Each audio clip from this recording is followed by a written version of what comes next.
The Professor's Story of the Yellow Mask. Part 1. Chapter 1. About a century ago, there lived in the ancient city of Pisa a famous Italian milliner, who, by way of vindicating to all customers her familiarity with Paris fashions, adopted a French title, and called herself the Demoiselle Grifoni. She was a wizened little woman with a mischievous face, a quick tongue, a nimble foot, a talent for business, and an uncertain disposition. Rumor hinted that she was immensely rich, and scandal suggested that she would do anything for money. The one undeniable good quality which raised Demoiselle Grifoni above all her rivals in the trade was her inexhaustible fortitude. She was never known to yield an inch under any pressure of adverse circumstances. Thus the memorable occasion of her life on which she was threatened with ruin was also the occasion on which she most triumphantly asserted the energy and decision of her character. At the height of the demoiselle's prosperity her skilled forewoman and cutter-out basely married and started in business as her rival. Such a calamity as this would have ruined an ordinary milliner.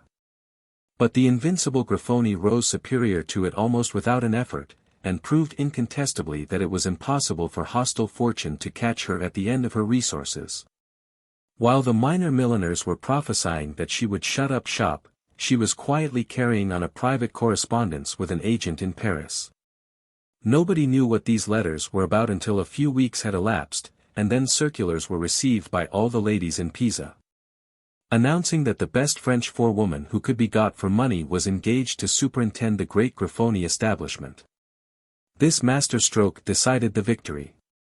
All the demoiselle's customers declined giving orders elsewhere until the forewoman from Paris had exhibited to the natives of Pisa the latest fashions from the metropolis of the world of dress. The Frenchwoman arrived punctual to the appointed day, glib and curt, smiling and flippant, tight of face and supple of figure.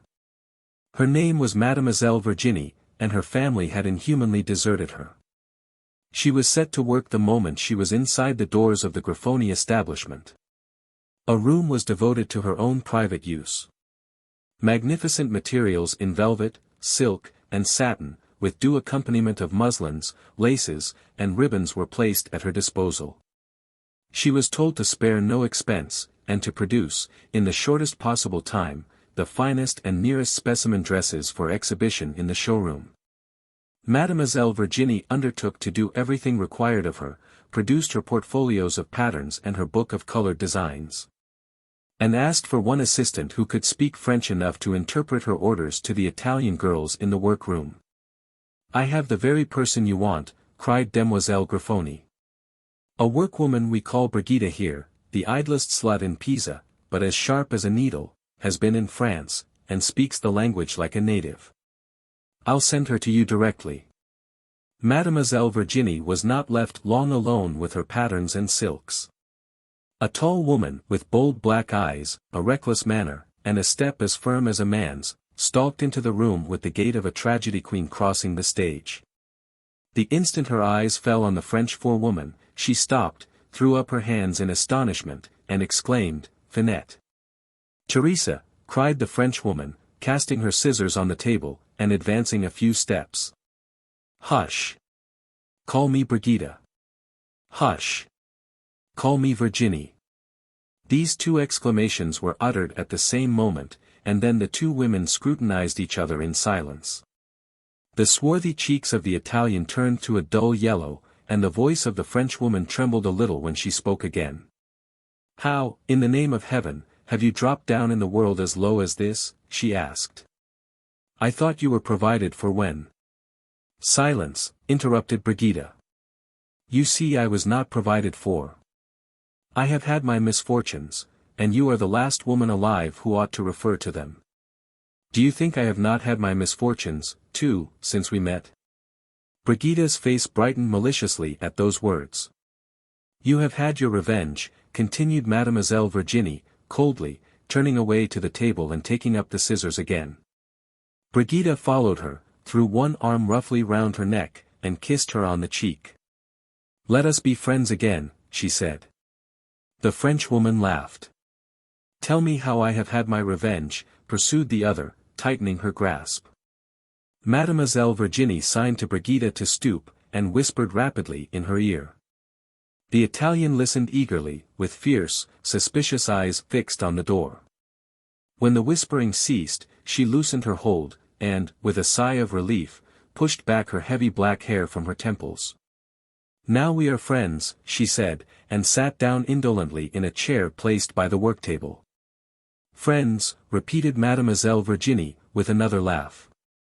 "And now for business," she continued, getting a row of pins ready for use by putting them between her teeth. "I am here, I believe, for the purpose of ruining the late forewoman, who has set up in opposition to us." "Good.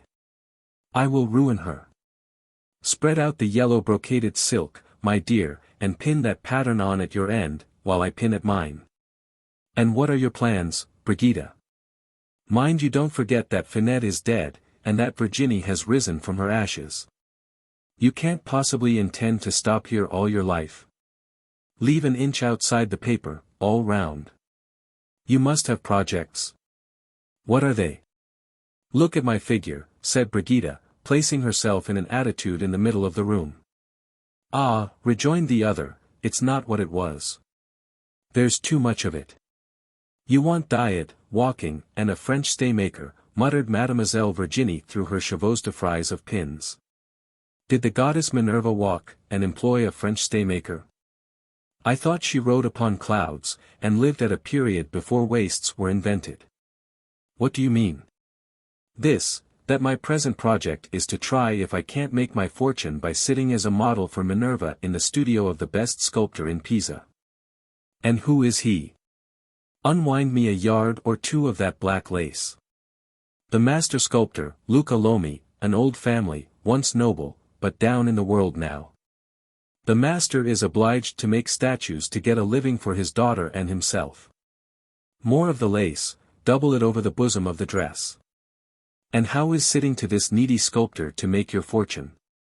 Wait a minute. There are other sculptors besides him in the studio. There is, first, his brother, the priest, Father Rocco, who passes all his spare time with the master. He is a good sculptor in his way, has cast statues and made a font for his church, a holy man, who devotes all his work in the studio to the cause of piety.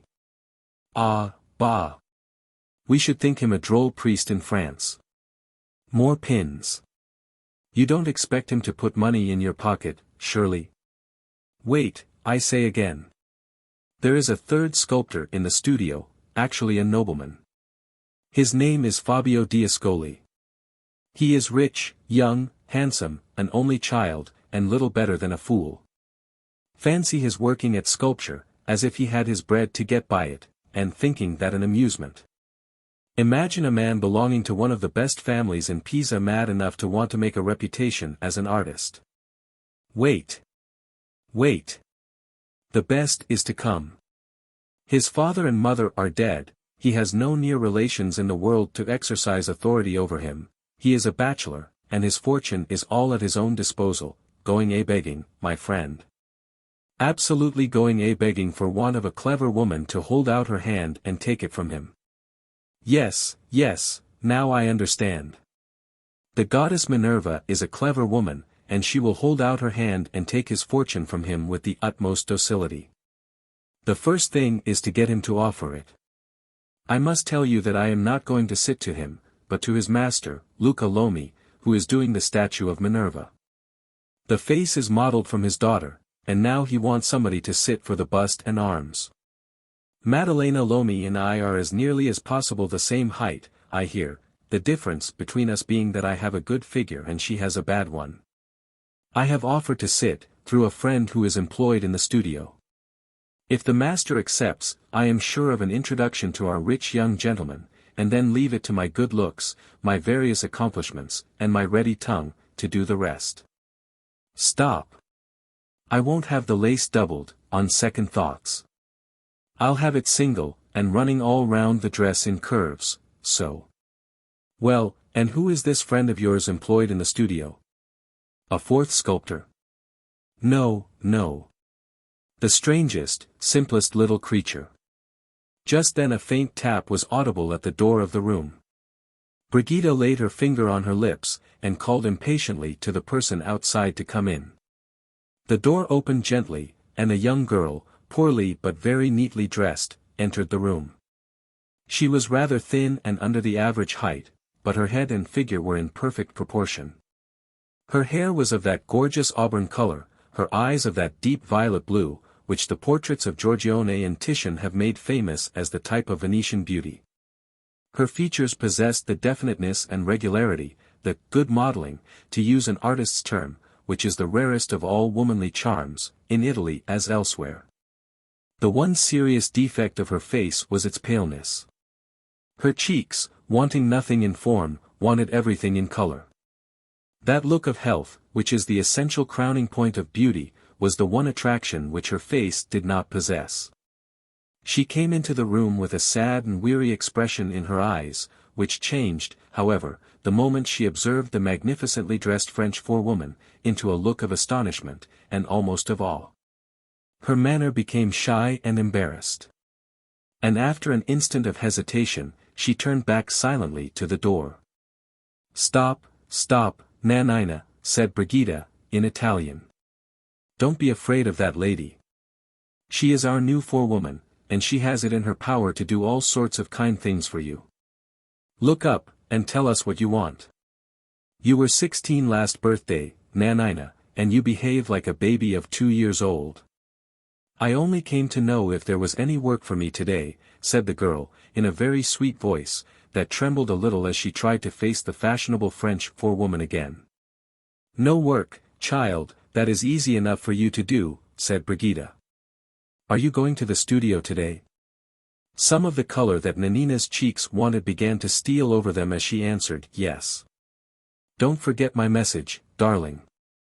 And if Master Luca Lomi asks where I live, answer that you are ready to deliver a letter to me, but that you are forbidden to enter into any particulars at first about who I am, or where I live." "Why am I forbidden?" inquired Nanina, innocently. "Don't ask questions, baby. Do as you are told. Bring me back a nice note or message tomorrow from the studio, and I will intercede with this lady to get you some work. You are a foolish child to want it, when you might make more money here and at Florence, by sitting to painters and sculptors, though what they can see to paint or model in you I never could understand. I like working at home better than going abroad to sit," said Nanina, looking very much abashed as she faltered out the answer, and escaping from the room with a terrified farewell obeisance, which was an eccentric compound of a start, a bow, and a courtesy. "That awkward child would be pretty," said Mademoiselle Virginie, making rapid progress with the cutting out of her dress, "if she knew how to give herself a complexion, and had a presentable gown on her back." "Who is she?" "The friend who is to get me into Master Luca Lomi's studio," replied Brigida, laughing. "Rather a curious ally for me to take up with, isn't she? Where did you meet with her?" "Here, to be sure. She hangs about this place for any plain work she can get to do, and takes it home to the oddest little room in a street near the Campo Santo. I had the curiosity to follow her one day, and knocked at her door soon after she had gone in, as if I was a visitor. She answered my knock in a great flurry and fright, as you may imagine. I made myself agreeable, affected immense interest in her affairs, and so got into her room. Such a place! A mere corner of it curtained off to make a bedroom. One chair, one stool, one saucepan on the fire. Before the hearth the most grotesquely hideous unshaven poodle dog you ever saw, and on the stool a fair little girl plaiting dinner mats. Such was the household, furniture and all included. "Where is your father?" I asked. "He ran away and left us years ago," answers my awkward little friend who has just left the room, speaking in that simple way of hers, with all the composure in the world. "And your mother?" "Dead." She went up to the little mat plaiting girl as she gave that answer, and began playing with her long flaxen hair. "Your sister, I suppose," said I. "What is her name?" "They call me La Biondella," says the child, looking up from her mat. "La Biondella, Virginie, means the fair." "And why do you let that great, shaggy, ill-looking brute lie before your fireplace?" I asked. "Oh.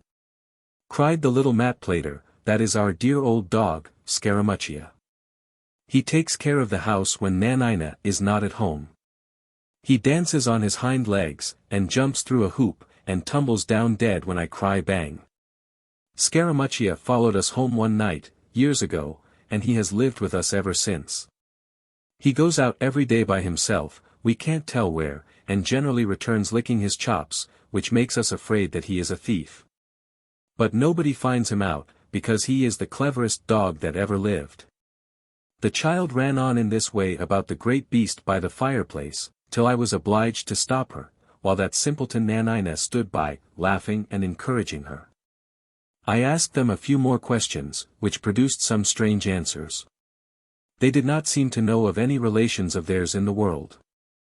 The neighbors in the house had helped them, after their father ran away, until they were old enough to help themselves, and they did not seem to think there was anything in the least wretched or pitiable in their way of living. The last thing I heard, when I left them that day, was La Biondella crying bang. Then a bark, a thump on the floor, and a scream of laughter. If it was not for their dog, I should go and see them oftener. But the ill-conditioned beast has taken a dislike to me, and growls and shows his teeth whenever I come near him. The girl looked sickly when she came in here. Is she always like that? No. She has altered within the last month. I suspect our interesting young nobleman has produced an impression. The oftener the girl has sat to him lately, the paler and more out of spirits she has become. Oh. She has sat to him, has she? She is sitting to him now. He is doing a bust of some pagan nymph or other, and prevailed on Nanina to let him copy from her head and face.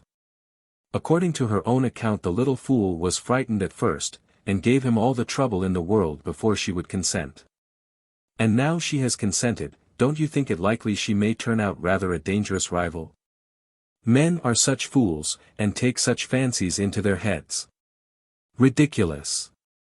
A thread paper of a girl like that, who has no manner, no talk, no intelligence, who has nothing to recommend her but an awkward, babyish prettiness.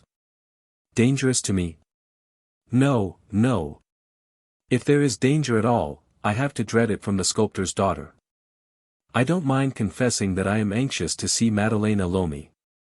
But as for Nanina, she will simply be of use to me.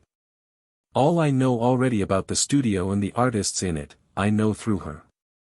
She will deliver my message, and procure me my introduction, and when we have got so far, I shall give her an old gown and a shake of the hand.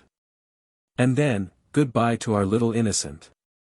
Well, well, for your sake I hope you are the wiser of the two in this matter. For my part, I always distrust innocence. Wait one moment, and I shall have the body and sleeves of this dress ready for the needlewomen. There, ring the bell, and order them up, for I have directions to give, and you must interpret for me. While Brigida went to the bell, the energetic Frenchwoman began planning out the skirt of the new dress. She laughed as she measured off yard after yard of the silk. What are you laughing about? Asked Brigida, opening the door and ringing a handbell in the passage.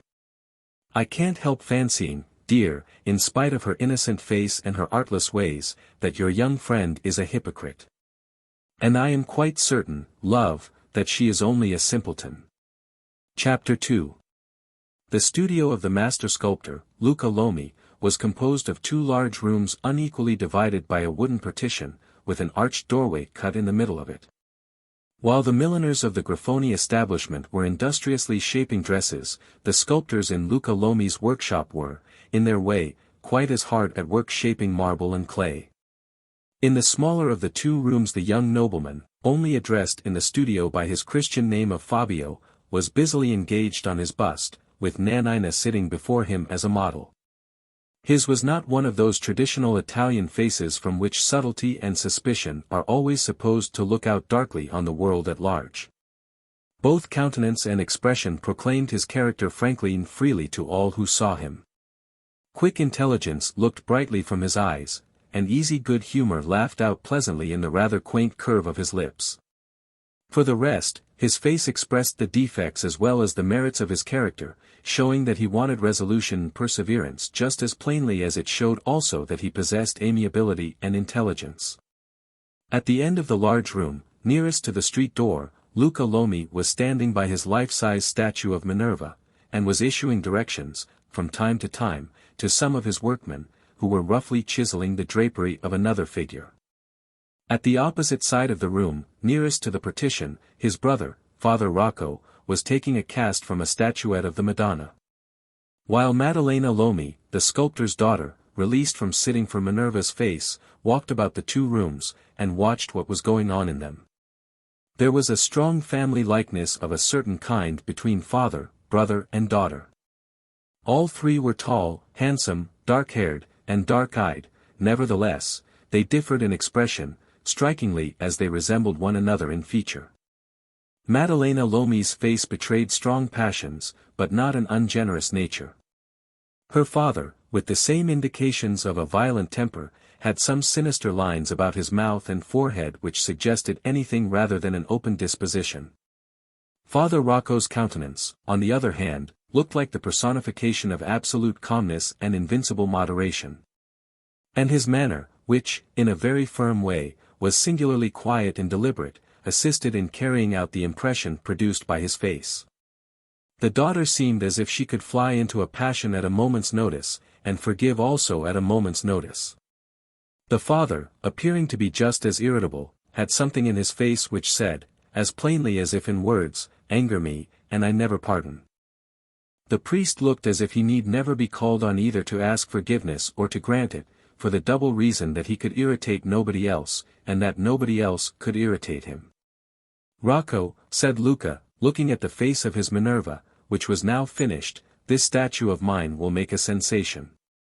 "I am glad to hear it," rejoined the priest, dryly. "It is a new thing in art," continued Luca, enthusiastically. "Other sculptors, with a classical subject like mine, limit themselves to the ideal classical face, and never think of aiming at individual character. Now I do precisely the reverse of that. I get my handsome daughter, Maddalena, to sit for Minerva, and I make an exact likeness of her. I may lose in ideal beauty, but I gain in individual character. People may accuse me of disregarding established rules. But my answer is, that I make my own rules. My daughter looks like a Minerva, and there she is exactly as she looks." "It is certainly a wonderful likeness," said Father Rocco, approaching the statue. "It the girl herself," cried the other. "Exactly her expression, and exactly her features. Measure Maddalena, and measure Minerva, and from forehead to chin, you won't find a hairbreadth of difference between them. But how about the bust and arms of the figure, now the face is done?" asked the priest, returning, as he spoke, to his own work. "I may have the very model I want for them tomorrow. Little Nanina has just given me the strangest message. What do you think of a mysterious lady admirer who offers to sit for the bust and arms of my Minerva?" "Are you going to accept the offer?" inquired the priest. "I am going to receive her tomorrow. And if I really find that she is the same height as Maddalena, and has a bust and arms worth modeling, of course I shall accept her offer, for she will be the very sitter I have been looking after for weeks past. Who can she be? That's the mystery I want to find out. Which do you say, Rocco, an enthusiast or an adventuress?" "I do not presume to say, for I have no means of knowing." "Ah, there you are with your moderation again. Now, I do presume to assert that she must be either one or the other, or she would not have forbidden Nanina to say anything about her in answer to all my first natural inquiries. Where is Maddalena? I thought she was here a minute ago." "She is in Fabio's room," answered Father Rocco, softly. "Shall I call her?" "No, no," returned Luca. He stopped, looked round at the workmen, who were chipping away mechanically at their bit of drapery. Then advanced close to the priest, with a cunning smile, and continued in a whisper, "If Maddalena can only get from Fabio's room here to Fabio's palace over the way, on the Arno, come, Rocco. Don't shake your head. If I brought her up to your church door one of these days, as Fabio D'Ascoli's betrothed, you would be glad enough to take the rest of the business off my hands, and make her Fabio D'Ascoli's wife. You are a very holy man, Rocco, but you know the difference between the clink of the money bag and the clink of the chisel for all that. I am sorry to find, Luca, returned the priest, coldly, that you allow yourself to talk of the most delicate subjects in the coarsest way. This is one of the minor sins of the tongue which is growing on you. When we are alone in the studio, I will endeavor to lead you into speaking of the young man in the room there, and of your daughter, in terms more becoming to you, to me, and to them. Until that time, allow me to go on with my work. Luca shrugged his shoulders, and went back to his statue. Father Rocco, who had been engaged during the last 10 minutes in mixing wet plaster to the right consistency for taking a cast, suspended his occupation. And crossing the room to a corner next the partition, removed from it a cheval glass which stood there. He lifted it away gently, while his brother's back was turned, carried it close to the table at which he had been at work, and then resumed his employment of mixing the plaster. Having at last prepared the composition for use, he laid it over the exposed half of the statuette with a neatness and dexterity which showed him to be a practiced hand at cast-taking. Just as he had covered the necessary extent of surface, Luca turned round from his statue. "How are you getting on with the cast?" he asked. "Do you want any help?" "None, brother, I thank you," answered the priest. "Pray do not disturb either yourself or your workmen on my account." Luca turned again to the statue. And, at the same moment, Father Rocco softly moved the cheval glass toward the open doorway between the two rooms, placing it at such an angle as to make it reflect the figures of the persons in the smaller studio. He did this with significant quickness and precision. It was evidently not the first time he had used the glass for purposes of secret observation. Mechanically stirring the wet plaster round and round for the second casting, the priest looked into the glass, and saw, as in a picture, all that was going forward in the inner room. Maddalena Lomi was standing behind the young nobleman, watching the progress he made with his bust. Occasionally she took the modeling tool out of his hand, and showed him, with her sweetest smile, that she, too, as a sculptor's daughter, understood something of the sculptor's art. And now and then, in the pauses of the conversation, when her interest was especially intense in Fabio's work, she suffered her hand to drop absently on his shoulder, or stooped forward so close to him that her hair mingled for a moment with his. Moving the glass an inch or two, so as to bring Nanina well under his eye, Father Rocco found that he could trace each repetition of these little acts of familiarity by the immediate effect which they produced on the girl's face and manner. Whenever Maddalena so much as touched the young nobleman, no matter whether she did so by premeditation, or really by accident, Nanina's features contracted, her pale cheeks grew paler, she fidgeted on her chair. And her fingers nervously twisted and untwisted the loose ends of the ribbon fastened round her waist. Jealous, thought Father Rocco, I suspected it weeks ago. He turned away, and gave his whole attention for a few minutes to the mixing of the plaster. When he looked back again at the glass, he was just in time to witness a little accident which suddenly changed the relative positions of the three persons in the inner room. He saw Maddalena take up a modeling tool which lay on a table near her, and begin to help Fabio in altering the arrangement of the hair in his bust. The young man watched what she was doing earnestly enough for a few moments. Then his attention wandered away to Nanina. She looked at him reproachfully, and he answered by a sign which brought a smile to her face directly. Maddalena surprised her at the instant of the change. And, following the direction of her eyes, easily discovered at whom the smile was directed. She darted a glance of contempt at Nanina, threw down the modeling tool, and turned indignantly to the young sculptor, who was affecting to be hard at work again.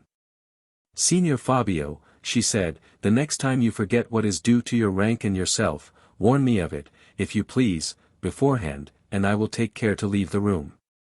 While speaking the last words, she passed through the doorway. Father Rocco, bending abstractedly over his plaster mixture, heard her continue to herself in a whisper, as she went by him, "If I have any influence at all with my father, that impudent beggar girl shall be forbidden the studio." Jealousy on the other side, thought the priest. Something must be done at once, or this will end badly. He looked again at the glass, and saw Fabio, after an instant of hesitation, beckon to Nanina to approach him. She left her seat, advanced halfway to his, then stopped.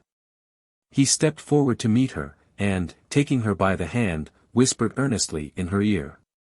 When he had done, before dropping her hand, he touched her cheek with his lips, and then helped her on with the little white mantilla which covered her head and shoulders out of doors.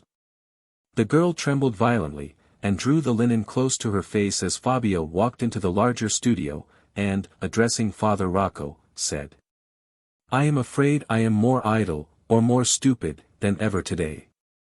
I can't get on with the bust at all to my satisfaction, so I have cut short the sitting, and given Nanina a half-holiday." At the first sound of his voice, Maddalena, who was speaking to her father, stopped, and, with another look of scorn at Nanina standing trembling in the doorway, left the room. Luca Lomi called Fabio to him as she went away, and Father Rocco, turning to the statuette, looked to see how the plaster was hardening on it. Seeing them thus engaged, Nanina attempted to escape from the studio without being noticed. But the priest stopped her just as she was hurrying by him. "My child," said he, in his gentle, quiet way, "are you going home?" Nanina's heart beat too fast for her to reply in words, she could only answer by bowing her head.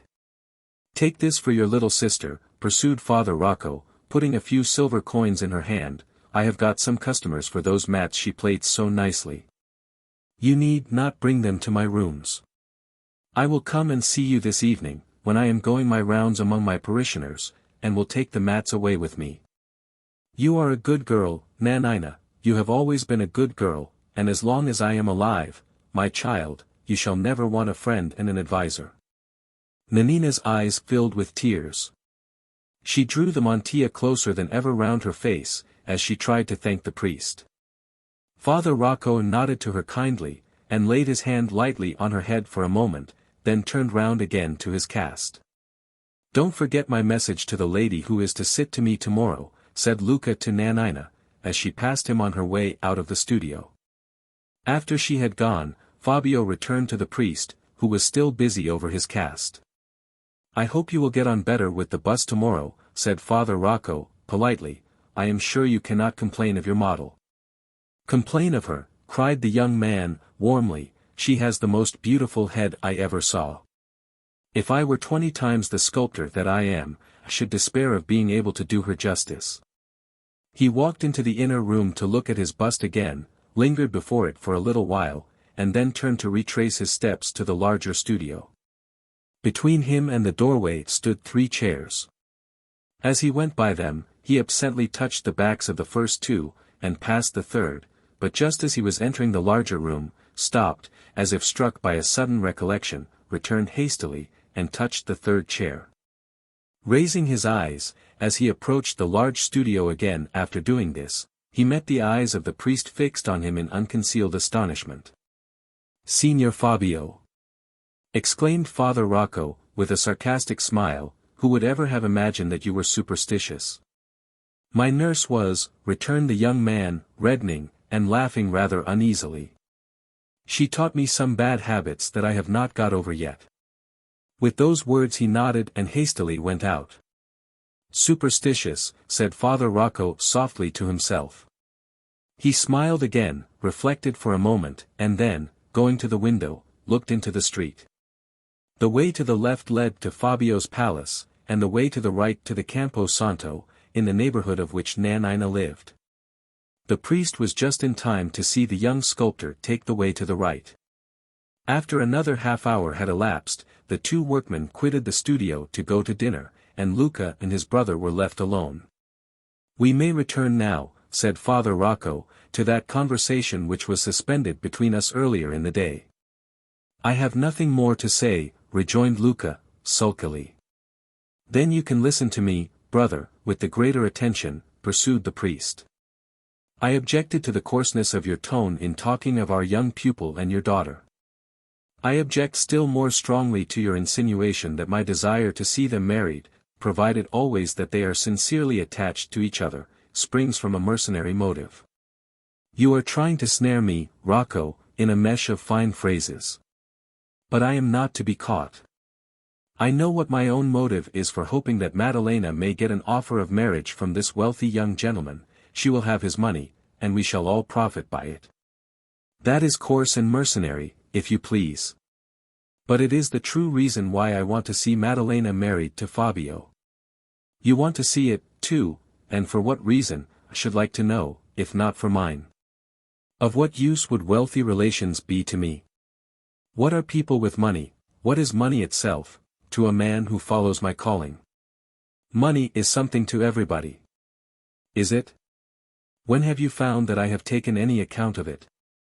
Give me money enough to buy my daily bread, and to pay for my lodging and my coarse cassock, and though I may want much for the poor, for myself I want no more. Then have you found me mercenary? Do I not help you in this studio, for love of you and of the art, without exacting so much as journeyman's wages? Have I ever asked you for more than a few crowns to give away on feast days among my parishioners? Money. Money for a man who may be summoned to Rome tomorrow, who may be told to go at half an hour's notice on a foreign mission that may take him to the ends of the earth, and who would be ready to go the moment when he was called on. Money to a man who has no wife, no children, no interests outside the sacred circle of the church. Brother, do you see the dust and dirt and shapeless marble chips lying around your statue there? Cover that floor instead with gold, and, though the litter may have changed in color and form, in my eyes it would be litter still. A very noble sentiment, I dare say, Rocco, but I can't echo it. Granting that you care nothing for money, will you explain to me why you are so anxious that Madalena should marry Fabio? She has had offers from poorer men, you knew of them, but you have never taken the least interest in her accepting or rejecting a proposal before. I hinted the reason to you, months ago, when Fabio first entered the studio. It was rather a vague hint, brother, can't you be plainer today? I think I can. In the first place, let me begin by assuring you that I have no objection to the young man himself. He may be a little capricious and undecided, but he has no incorrigible faults that I have discovered. That is rather a cool way of praising him, Rocco. I should speak of him warmly enough, if he were not the representative of an intolerable corruption, and a monstrous wrong. Whenever I think of him I think of an injury which his present existence perpetuates. And if I do speak of him coldly, it is only for that reason. Luca looked away quickly from his brother, and began kicking absently at the marble chips which were scattered over the floor around him. I now remember, he said, what that hint of yours pointed at. I know what you mean.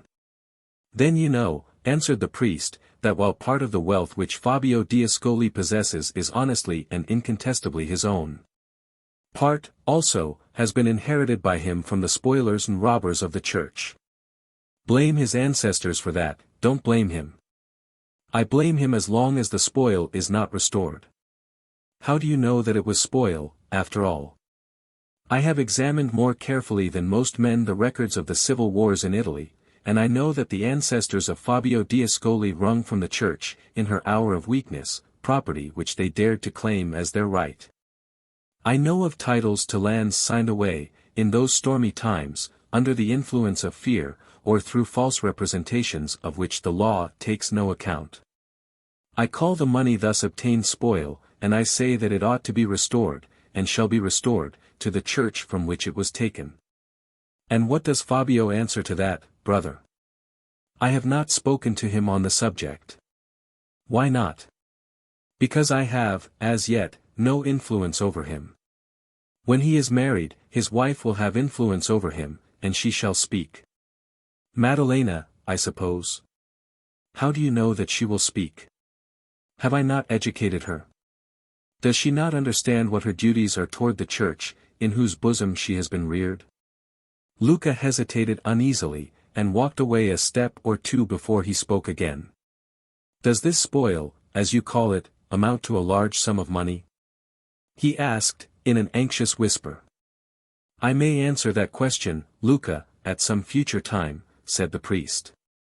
For the present, let it be enough that you are acquainted with all I undertook to inform you of when we began our conversation. You now know that if I am anxious for this marriage to take place, it is from motives entirely unconnected with self-interest. If all the property which Fabio's ancestors wrongfully obtained from the church were restored to the church tomorrow, not one paolo of it would go into my pocket. I am a poor priest now, and to the end of my days shall remain so. You soldiers of the world, brother, fight for your pay, I am a soldier of the church, and I fight for my cause. Saying these words, he returned abruptly to the statuette. And refused to speak, or leave his employment again, until he had taken the mold off, and had carefully put away the various fragments of which it consisted. This done, he drew a writing desk from the drawer of his working table, and taking out a slip of paper wrote these lines. Come down to the studio tomorrow. Fabio will be with us, but Nanina will return no more. Without signing what he had written, he sealed it up, and directed it to Donna Maddalena, then took his hat, and handed the note to his brother. Oblige me by giving that to my niece, he said. Tell me, Rocco, said Luca, turning the note round and round perplexedly between his finger and thumb, do you think Maddalena will be lucky enough to get married to Fabio? Still coarse in your expressions, brother. Never mind my expressions. Is it likely? Yes, Luca, I think it is likely. With those words he waved his hand pleasantly to his brother, and went out. Chapter 3. From the studio Father Rocco went straight to his own rooms, hard by the church to which he was attached. Opening a cabinet in his study, he took from one of its drawers a handful of small silver money, consulted for a minute or so a slate on which several names and addresses were written. Provided himself with a portable inkhorn and some strips of paper, and again went out. He directed his steps to the poorest part of the neighborhood, and entering some very wretched houses, was greeted by the inhabitants with great respect and affection.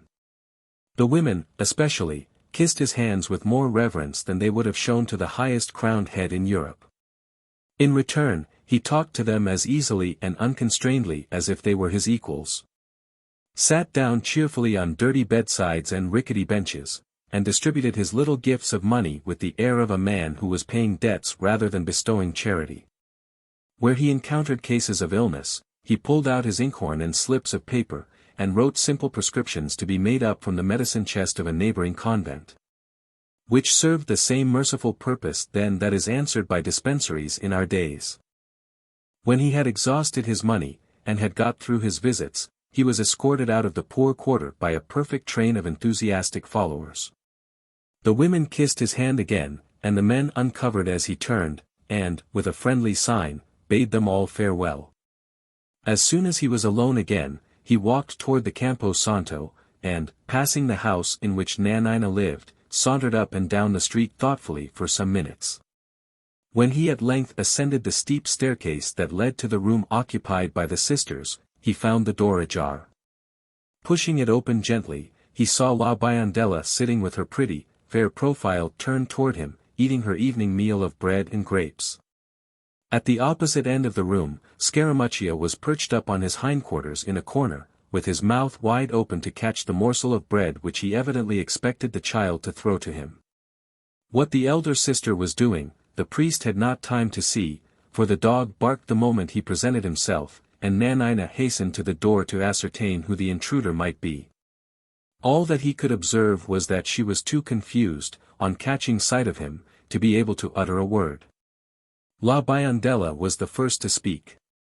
Thank you, Father Rocco, said the child, jumping up, with her bread in one hand and her grapes in the other, thank you for giving me so much money for my dinner mats. There they are, tied up together in one little parcel, in the corner. Nanina said she was ashamed to think of your carrying them, and I said I knew where you lived, and I should like to ask you to let me take them home. Do you think you can carry them all the way, my dear? Asked the priest. Look, Father Rocco, see if I can't carry them. Cried La Biondella, cramming her bread into one of the pockets of her little apron, holding her bunch of grapes by the stalk in her mouth, and hoisting the packet of dinner mats on her head in a moment. See, I am strong enough to carry double, said the child, looking up proudly into the priest's face. Can you trust her to take them home for me? Asked Father Rocco, turning to Nanina. I want to speak to you alone, and her absence will give me the opportunity. Can you trust her out by herself? Yes, Father Rocco, she often goes out alone. Nanina gave this answer in low, trembling tones, and looked down confusedly on the ground. Go then, my dear, said Father Rocco, patting the child on the shoulder, and come back here to your sister, as soon as you have left the mats. La Biondella went out directly in great triumph, with Scaramuccia walking by her side, and keeping his muzzle suspiciously close to the pocket in which she had put her bread. Father Rocco closed the door after them, and then, taking the one chair which the room possessed, motioned to Nanina to sit by him on the stool. Do you believe that I am your friend, my child, and that I have always meant well toward you? He began. The best and kindest of friends, answered Nanina. Then you will hear what I have to say patiently, and you will believe that I am speaking for your good, even if my words should distress you? Nanina turned away her head. Now, tell me, should I be wrong, to begin with, if I said that my brother's pupil, the young nobleman whom we call Signor Fabio, had been here to see you today? Nanina started up affrightedly from her stool. Sit down again, my child. I am not going to blame you. I am only going to tell you what you must do for the future. He took her hand, it was cold, and it trembled violently in his. I will not ask what he has been saying to you, continued the priest. For it might distress you to answer, and I have, moreover, had means of knowing that your youth and beauty have made a strong impression on him. I will pass over, then, all reference to the words he may have been speaking to you. And I will come at once to what I have now to say, in my turn. Nanina, my child, arm yourself with all your courage, and promise me, before we part tonight, that you will see Signor Fabio no more. Nanina turned round suddenly, and fixed her eyes on him, with an expression of terrified incredulity. No more. You are very young and very innocent, said Father Rocco. But surely you must have thought before now of the difference between Signor Fabio and you.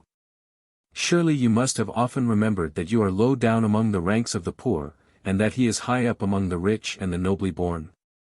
Nanina's hands dropped on the priest's knees. She bent her head down on them, and began to weep bitterly. Surely you must have thought of that, reiterated Father Rocco.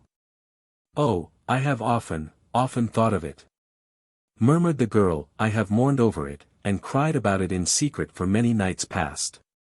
He said I looked pale, and ill, and out of spirits today, and I told him it was with thinking of that. And what did he say in return? There was no answer. Father Rocco looked down. Nanina raised her head directly from his knees, and tried to turn it away again. He took her hand and stopped her. Come, he said, speak frankly to me. Say what you ought to say to your father and your friend. What was his answer, my child, when you reminded him of the difference between you?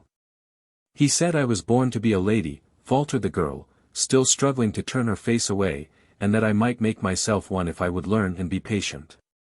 He said that if he had all the noble ladies in Pisa to choose from on one side, and only little Nanina on the other, he would hold out his hand to me, and tell them, this shall be my wife. He said love knew no difference of rank. And that if he was a nobleman and rich, it was all the more reason why he should please himself. He was so kind, that I thought my heart would burst while he was speaking, and my little sister liked him so, that she got upon his knee and kissed him. Even our dog, who growls at other strangers, stole to his side and licked his hand. Oh, Father Rocco! Father Rocco! The tears burst out afresh, and the lovely head dropped once more, wearily, on the priest's knee. Father Rocco smiled to himself, and waited to speak again till she was calmer. Supposing, he resumed, after some minutes of silence, supposing Signor Fabio really meant all he said to you. Nanina started up, and confronted the priest boldly for the first time since he had entered the room. Supposing! She exclaimed, her cheeks beginning to redden, and her dark blue eyes flashing suddenly through her tears. Supposing! Father Rocco, Fabio would never deceive me. I would die here at your feet, rather than doubt the least word he said to me. The priest signed to her quietly to return to the stool. I never suspected the child had so much spirit in her, he thought to himself. I would die, repeated Nanina, in a voice that began to falter now. I would die rather than doubt him. I will not ask you to doubt him, said Father Rocco, gently, and I will believe in him myself as firmly as you do. Let us suppose, my child, that you have learned patiently all the many things of which you are now ignorant, and which it is necessary for a lady to know. Let us suppose that Signor Fabio has really violated all the laws that govern people in his high station and has taken you to him publicly as his wife. You would be happy then, Nanina, but would he? He has no father or mother to control him, it is true, but he has friends, many friends and intimates in his own rank, proud, heartless people, who know nothing of your worth and goodness. Who, hearing of your low birth, would look on you, and on your husband too, my child, with contempt. He has not your patience and fortitude. Think how bitter it would be for him to bear that contempt, to see you shunned by proud women, and carelessly pitied or patronized by insolent men. Yet all this, and more, he would have to endure, or else to quit the world he has lived in from his boyhood, the world he was born to live in. You love him, I know. Nanina's tears burst out afresh. Oh, how dearly, she murmured. Yes, you love him dearly, continued the priest, but would all your love compensate him for everything else that he must lose? It might, at first, but there would come a time when the world would assert its influence over him again. When he would feel a want which you could not supply, a weariness which you could not solace. Think of his life then, and of yours. Think of the first day when the first secret doubt whether he had done rightly in marrying you would steal into his mind. We are not masters of all our impulses. The lightest spirits have their moments of irresistible depression. The bravest hearts are not always superior to doubt. My child, the world is strong, the pride of rank is rooted deep, and the human will is frail at best. Be warned. For your own sake and for Fabio's, be warned in time. Nanina stretched out her hands toward the priest in despair. Oh, Father Rocco! Father Rocco, she cried, why did you not tell me this before? Because, my child, I only knew of the necessity for telling you today. But it is not too late. It is never too late to do a good action. You love Fabio, Nanina. Will you prove that love by making a great sacrifice for his good? I would die for his good. Will you nobly cure him of a passion which will be his ruin, if not yours, by leaving Pisa tomorrow? Leave Pisa, exclaimed Nanina. Her face grew deadly pale, she rose and moved back a step or two from the priest. Listen to me, pursued Father Rocco, I have heard you complain that you could not get regular employment at needlework. You shall have that employment, if you will go with me, you and your little sister too, of course, to Florence tomorrow. I promised Fabio to go to the studio, began Nanina, affrightedly. I promised to go at 10 o'clock. How can I? She stopped suddenly, as if her breath were failing her. I myself will take you and your sister to Florence, said Father Rocco, without noticing the interruption. I will place you under the care of a lady who will be as kind as a mother to you both. I will answer for your getting such work to do as will enable you to keep yourself honestly and independently, and I will undertake, if you do not like your life at Florence, to bring you back to Pisa after a lapse of 3 months only. 3 months, Nanina. It is not a long exile. Fabio. Fabio, cried the girl, sinking again on the seat, and hiding her face.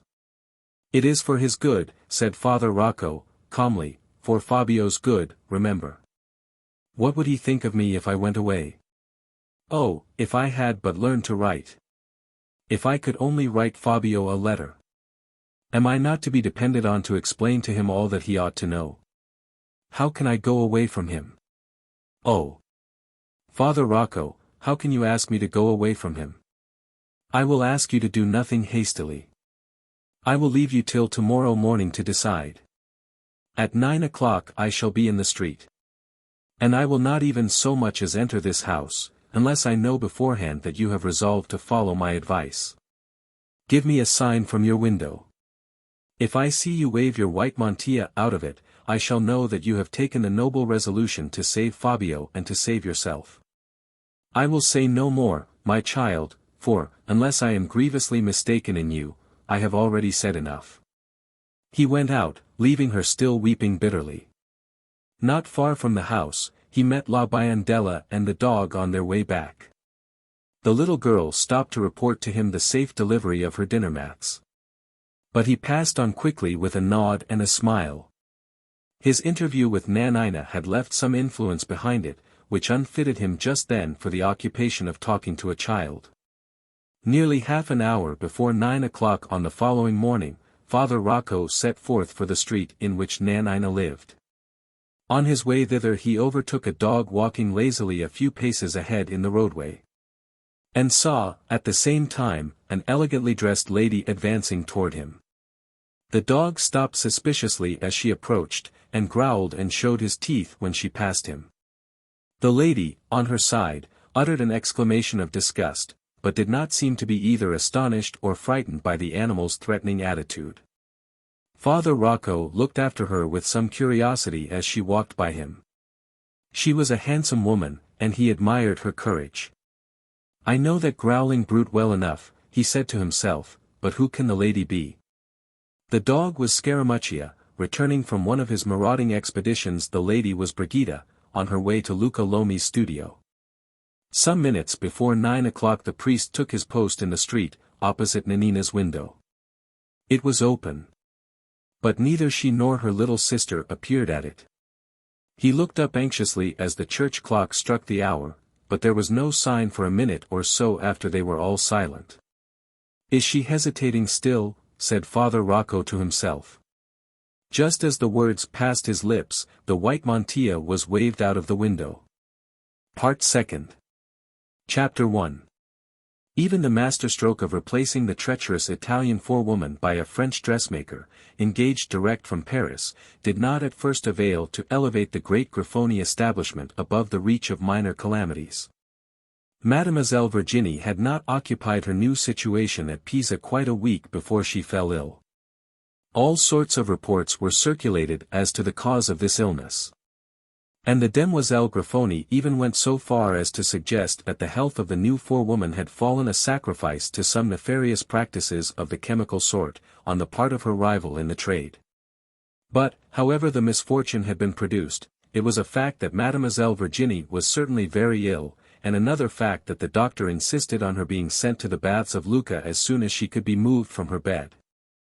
Fortunately for the Demoiselle Grifoni, the Frenchwoman had succeeded in producing 3 specimens of her art before her health broke down.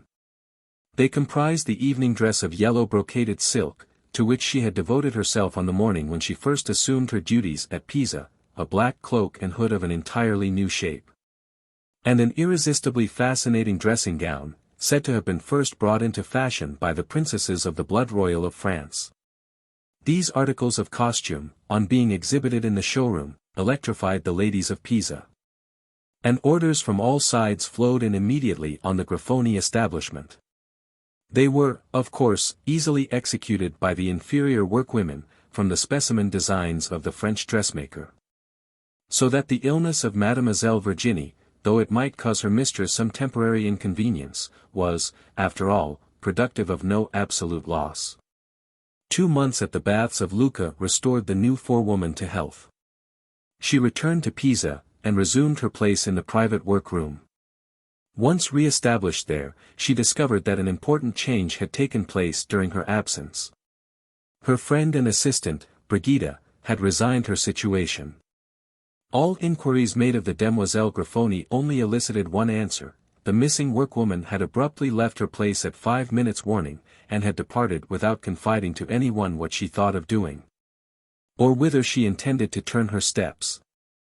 Months elapsed, the new year came, but no explanatory letter arrived from Brigida.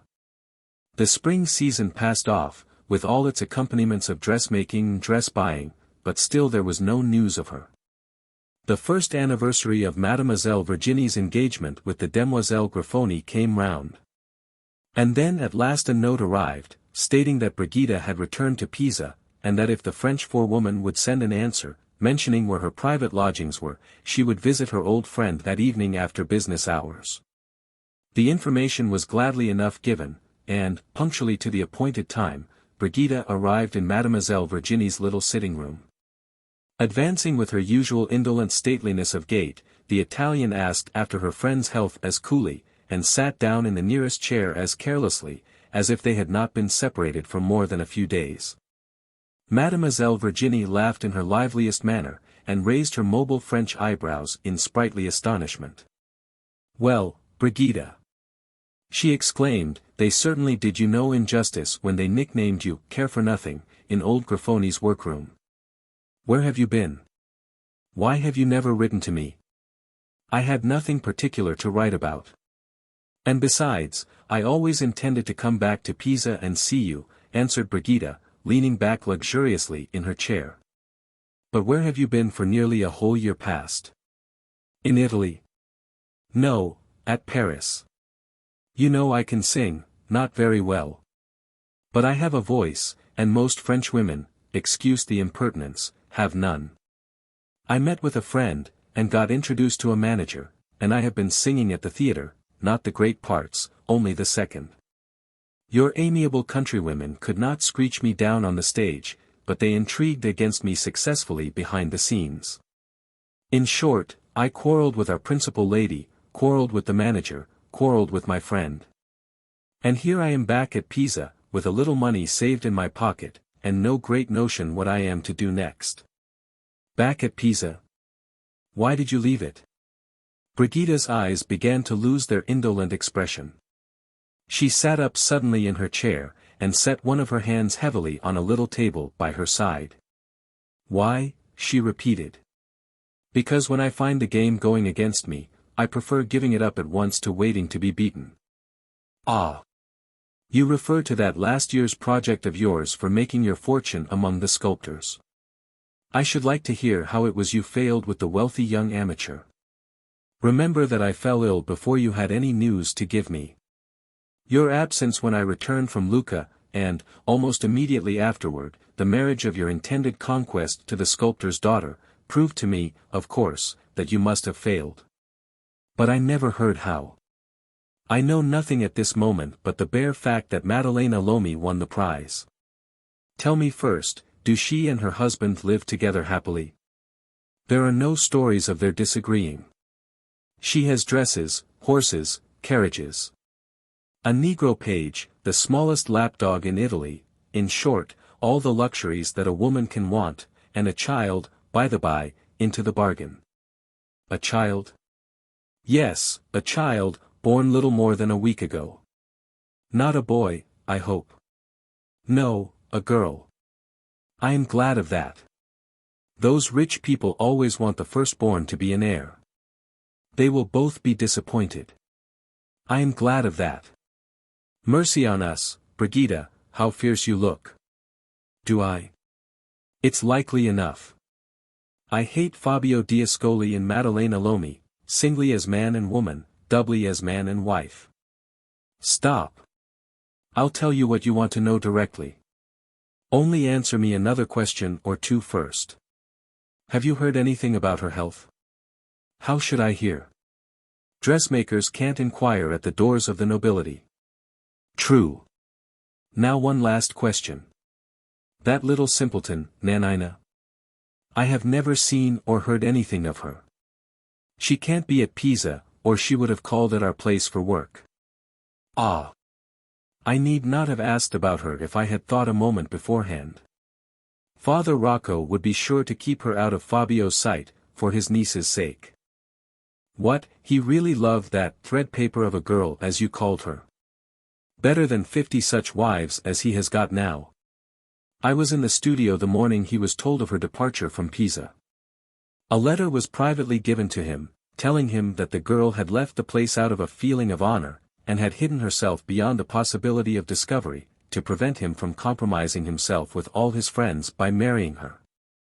Naturally enough, he would not believe that this was her own doing, and, naturally enough also, when Father Rocco was sent for, and was not to be found, he suspected the priest of being at the bottom of the business. I never saw a man in such a fury of despair and rage before. He swore that he would have all Italy searched for the girl, that he would be the death of the priest, and that he would never enter Luca Lomi's studio again. And, as to this last particular, of course, being a man, he failed to keep his word. Of course. At that first visit of mine to the studio I discovered two things. The first, as I said, that Fabio was really in love with the girl, the second, that Maddalena Lomi was really in love with him. You may suppose I looked at her attentively while the disturbance was going on, and while nobody's notice was directed on me. All women are vain, I know, but vanity never blinded my eyes. I saw directly that I had but one superiority over her, my figure. She was my height, but not well made. She had hair as dark and as glossy as mine, eyes as bright and as black as mine, and the rest of her face better than mine. My nose is coarse, my lips are too thick, and my upper lip overhangs my under too far. She had none of those personal faults, and, as for capacity, she managed the young fool and his passion as well as I could have managed him in her place. How? She stood silent, with downcast eyes and a distressed look, all the time he was raving up and down the studio. She must have hated the girl, and been rejoiced at her disappearance, but she never showed it. You would be an awkward rival, I thought to myself, even to a handsomer woman than I am. However, I determined not to despair too soon, and made up my mind to follow my plan just as if the accident of the girl's disappearance had never occurred. I smoothed down the master sculptor easily enough, flattering him about his reputation, assuring him that the works of Luca Lomi had been the objects of my adoration since childhood. Telling him that I had heard of his difficulty in finding a model to complete his Minerva from, and offering myself, if he thought me worthy, for the honor, laying great stress on that word, for the honor of sitting to him. I don't know whether he was altogether deceived by what I told him, but he was sharp enough to see that I really could be of use, and he accepted my offer with a profusion of compliments. We parted, having arranged that I was to give him a first sitting in a week's time. Why put it off so long? To allow our young gentleman time to cool down and return to the studio, to be sure. What was the use of my being there while he was away? Yes, I forgot. And how long was it before he came back? I had allowed him more time than enough. When I had given my first sitting I saw him in the studio, and heard it was his second visit there since the day of the girl's disappearance. Those very violent men are always changeable and irresolute. Had he made no attempt, then, to discover Nanina? Oh, yes. He had searched for her himself, and had set others searching for her, but to no purpose. For days of perpetual disappointment had been enough to bring him to his senses. Luca Lomi had written him a peacemaking letter, asking what harm he or his daughter had done, even supposing Father Rocco was to blame. Maddalena Lomi had met him in the street, and had looked resignedly away from him, as if she expected him to pass her. In short, they had awakened his sense of justice and his good nature. You see, I can impartially give him his due, and they had got him back. He was silent and sentimental enough at first, and shockingly sulky and savage with the priest. I wonder Father Rocco ventured within his reach. Father Rocco is not a man to be daunted or defeated by anybody, I can tell you. The same day on which Fabio came back to the studio, he returned to it. Beyond boldly declaring that he thought Nanina had done quite right, and had acted like a good and virtuous girl, he would say nothing about her or her disappearance. It was quite useless to ask him questions, he denied that anyone had a right to put them. Threatening, entreating, flattering, all modes of appeal were thrown away on him. Ah, my dear! Depend upon it, the cleverest and politest man in Pisa, the most dangerous to an enemy and the most delightful to a friend, is Father Rocco. The rest of them, when I began to play my cards a little too openly, behaved with brutal rudeness to me. Father Rocco, from first to last, treated me like a lady. Sincere or not, I don't care, he treated me like a lady when the others treated me like. There. There. Don't get hot about it now. Tell me instead how you made your first approaches to the young gentleman whom you talk of so contemptuously as Fabio. As it turned out, in the worst possible way. First, of course, I made sure of interesting him in me by telling him that I had known Nanina. So far it was all well enough. My next object was to persuade him that she could never have gone away if she had truly loved him alone. And that he must have had some fortunate rival in her own rank of life, to whom she had sacrificed him, after gratifying her vanity for a time by bringing a young nobleman to her feet. I had, as you will easily imagine, difficulty enough in making him take this view of Nanina's flight. His pride and his love for the girl were both concerned in refusing to admit the truth of my suggestion. At last I succeeded. I brought him to that state of ruffled vanity and fretful self-assertion in which it is easiest to work on a man's feelings, in which a man's own wounded pride makes the best pitfall to catch him in. I brought him, I say, to that state, and then she stepped in and profited by what I had done. Is it wonderful now that I rejoice in her disappointments, that I should be glad to hear any ill thing of her that anyone could tell me? But how did she first get the advantage of you? If I had found out, she would never have succeeded where I failed. All I know is, that she had more opportunities of seeing him than I, and that she used them cunningly enough even to deceive me. While I thought I was gaining ground with Fabio, I was actually losing it. My first suspicions were excited by a change in Luca Lomi's conduct toward me. He grew cold, neglectful, at last absolutely rude. I was resolved not to see this. But accident soon obliged me to open my eyes. One morning I heard Fabio and Maddalena talking of me when they imagined I had left the studio. I can't repeat their words, especially here. The blood flies into my head, and the cold catches me at the heart, when I only think of them.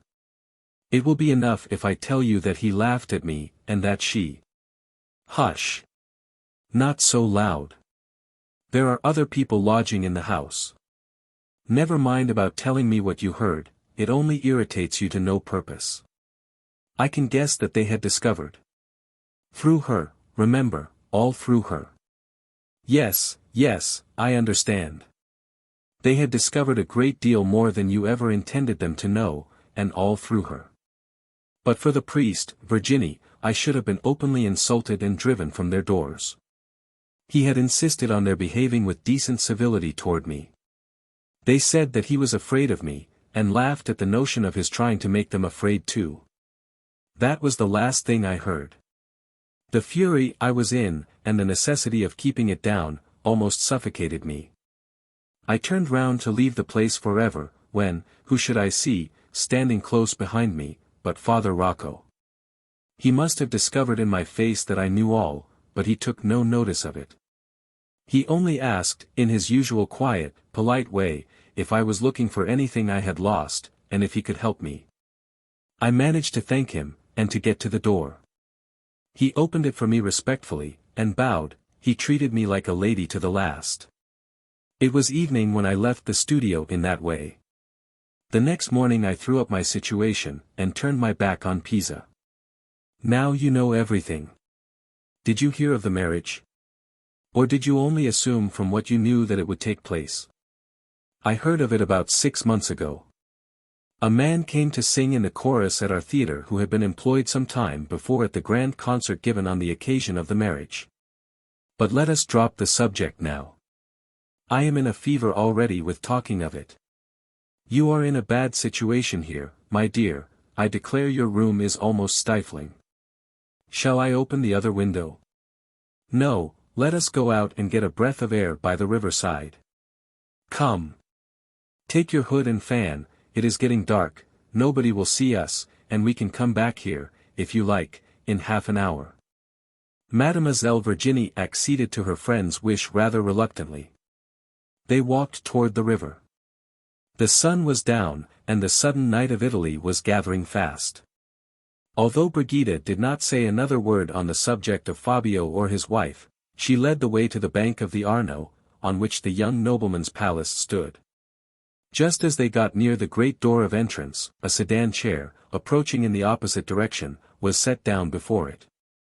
And a footman, after a moment's conference with a lady inside the chair, advanced to the porter's lodge in the courtyard. Leaving her friend to go on, Brigida slipped in after the servant by the open wicket, and concealed herself in the shadow cast by the great closed gates. The Marchesa Milani, to inquire how the Countess d'Ascoli and the infant are this evening, said the footman. My mistress has not changed at all for the better since the morning, answered the porter. The child is doing quite well. The footman went back to the sedan chair, then returned to the porter's lodge. The Marchesa desires me to ask if fresh medical advice has been sent for, he said. Another doctor has arrived from Florence today, replied the porter. Mademoiselle Virginie, missing her friend suddenly, turned back toward the palace to look after her, and was rather surprised to see Brigida slip out of the wicket gate. There were 2 oil lamps burning on pillars outside the doorway, and their light glancing on the Italian's face, as she passed under them, showed that she was smiling. Chapter 2. While the Marchesa Milani was making inquiries at the gate of the palace, Fabio was sitting alone in the apartment which his wife usually occupied when she was in health. It was her favorite room, and had been prettily decorated, by her own desire, with hangings in yellow satin and furniture of the same color. Fabio was now waiting in it, to hear the report of the doctors after their evening visit. Although Maddalena Lomi had not been his first love, and although he had married her under circumstances which are generally and rightly considered to afford few chances of lasting happiness in wedded life, still they had lived together through the 1 year of their union tranquilly, if not fondly. She had molded herself wisely to his peculiar humors, had made the most of his easy disposition, and, when her quick temper had got the better of her, had seldom hesitated in her cooler moments to acknowledge that she had been wrong. She had been extravagant, it is true, and had irritated him by fits of unreasonable jealousy, but these were faults not to be thought of now.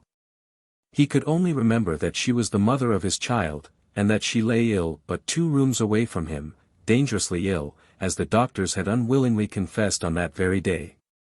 The darkness was closing in upon him, and he took up the handbell to ring for lights. When the servant entered there was genuine sorrow in his face, genuine anxiety in his voice, as he inquired for news from the sick room. The man only answered that his mistress was still asleep, and then withdrew, after first leaving a sealed letter on the table by his master's side. Fabio summoned him back into the room, and asked when the letter had arrived. He replied that it had been delivered at the palace 2 days since, and that he had observed it lying unopened on a desk in his master's study. Left alone again, Fabio remembered that the letter had arrived at a time when the first dangerous symptoms of his wife's illness had declared themselves, and that he had thrown it aside, after observing the address to be in a handwriting unknown to him. In his present state of suspense, any occupation was better than sitting idle. So he took up the letter with a sigh, broke the seal, and turned inquiringly to the name signed at the end. It was Nanina. He started, and changed color. A letter from her, he whispered to himself. Why does it come at such a time as this? His face grew paler, and the letter trembled in his fingers. Those superstitious feelings which he had ascribed to the nursery influences of his childhood, when Father Rocco charged him with them in the studio, seemed to be overcoming him now. He hesitated, and listened anxiously in the direction of his wife's room, before reading the letter. Was its arrival ominous of good or evil? That was the thought in his heart as he drew the lamp near to him, and looked at the first lines. Am I wrong in writing to you? The letter began abruptly. If I am, you have but to throw this little leaf of paper into the fire, and to think no more of it after it is burned up and gone. I can never reproach you for treating my letter in that way, for we are never likely to meet again. Why did I go away? Only to save you from the consequences of marrying a poor girl who was not fit to become your wife. It almost broke my heart to leave you, for I had nothing to keep up my courage but the remembrance that I was going away for your sake. I had to think of that, morning and night, to think of it always, or I am afraid I should have faltered in my resolution, and have gone back to Pisa. I longed so much at first to see you once more, only to tell you that Nanina was not heartless and ungrateful, and that you might pity her and think kindly of her, though you might love her no longer. Only to tell you that. If I had been a lady I might have told it to you in a letter, but I had never learned to write, and I could not prevail on myself to get others to take the pen for me. All I could do was to learn secretly how to write with my own hand. It was long, long work, but the uppermost thought in my heart was always the thought of justifying myself to you, and that made me patient and persevering. I learned, at last, to write so as not to be ashamed of myself, or to make you ashamed of me. I began a letter, my first letter to you, but I heard of your marriage before it was done, and then I had to tear the paper up, and put the pen down again. I had no right to come between you and your wife, even with so little a thing as a letter. I had no right to do anything but hope and pray for your happiness. Are you happy? I am sure you ought to be, for how can your wife help loving you? It is very hard for me to explain why I have ventured on writing now, and yet I can't think that I am doing wrong. I heard a few days ago, for I have a friend at Pisa who keeps me informed, by my own desire, of all the pleasant changes in your life. I heard of your child being born, and I thought myself, after that, justified at last in writing to you. No letter from me, at such a time as this, can rob your child's mother of so much as a thought of yours that is due to her.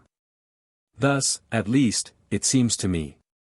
I wish so well to your child, that I cannot surely be doing wrong in writing these lines. I have said already what I wanted to say, what I have been longing to say for a whole year past. I have told you why I left Pisa, and have, perhaps, persuaded you that I have gone through some suffering, and borne some heartaches for your sake. Have I more to write? Only a word or two, to tell you that I am earning my bread, as I always wished to earn it, quietly at home, at least, at what I must call home now. I am living with reputable people, and I want for nothing.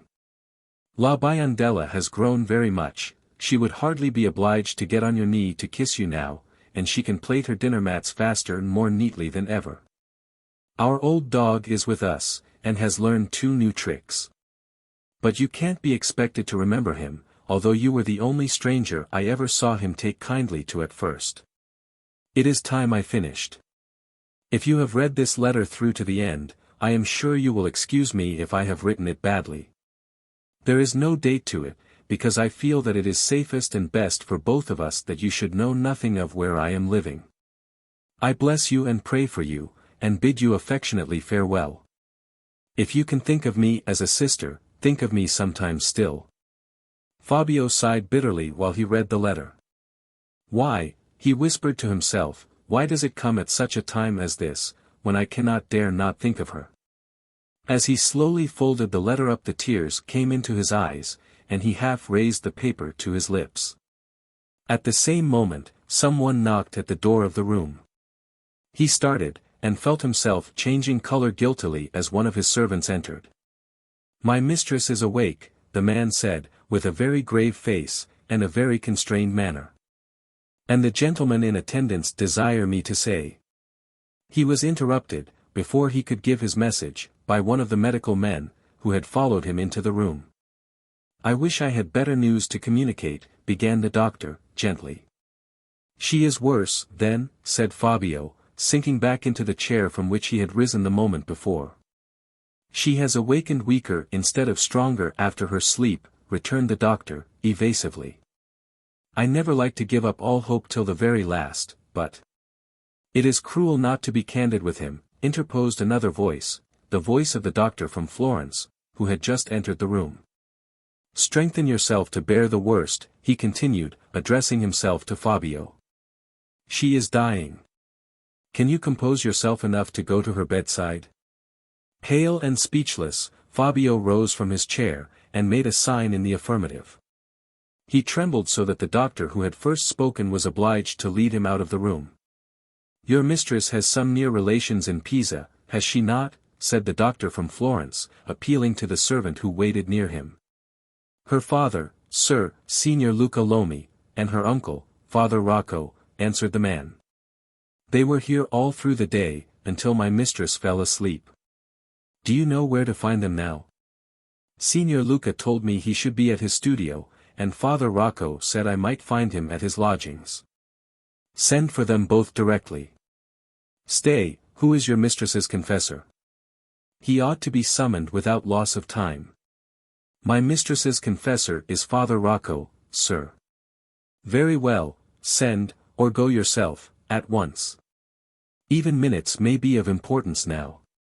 Saying this, the doctor turned away, and sat down to wait for any last demands on his services, in the chair which Fabio had just left. Chapter 3. Before the servant could get to the priest's lodgings, a visitor had applied there for admission, and had been immediately received by Father Rocco himself. This favored guest was a little man, very sprucely and neatly dressed, and oppressively polite in his manner. He bowed when he first sat down, he bowed when he answered the usual inquiries about his health, and he bowed, for the third time, when Father Rocco asked what had brought him from Florence. Rather an awkward business, replied the little man, recovering himself uneasily after his third bow. The dressmaker, named Nanina, whom you placed under my wife's protection about a year ago. What of her? Inquired the priest eagerly. I regret to say she has left us, with her child sister, and their very disagreeable dog, that growls at everybody. When did they go? Only yesterday. I came here at once to tell you, as you were so very particular in recommending us to take care of her. It is not our fault that she has gone. My wife was kindness itself to her, and I always treated her like a duchess. I bought dinner mats of her sister, I even put up with the thieving and growling of the disagreeable dog. Where have they gone to? Have you found out that? I have found out, by application at the passport office, that they have not left Florence, but what particular part of the city they have removed to, I have not yet had time to discover. And pray why did they leave you, in the first place? Nanina is not a girl to do anything without a reason. She must have had some cause for going away. What was it? The little man hesitated, and made a fourth bow. You remember your private instructions to my wife and myself, when you first brought Nanina to our house, he said, looking away rather uneasily while he spoke. Yes, you were to watch her, but to take care that she did not suspect you. It was just possible, at that time, that she might try to get back to Pisa without my knowing it, and everything depended on her remaining at Florence. I think, now, that I did wrong to distrust her. But it was of the last importance to provide against all possibilities, and to abstain from putting too much faith in my own good opinion of the girl. For these reasons, I certainly did instruct you to watch her privately. So far you are quite right, and I have nothing to complain of. Go on. You remember, resumed the little man, that the first consequence of our following your instructions was a discovery, which we immediately communicated to you, that she was secretly learning to write? Yes.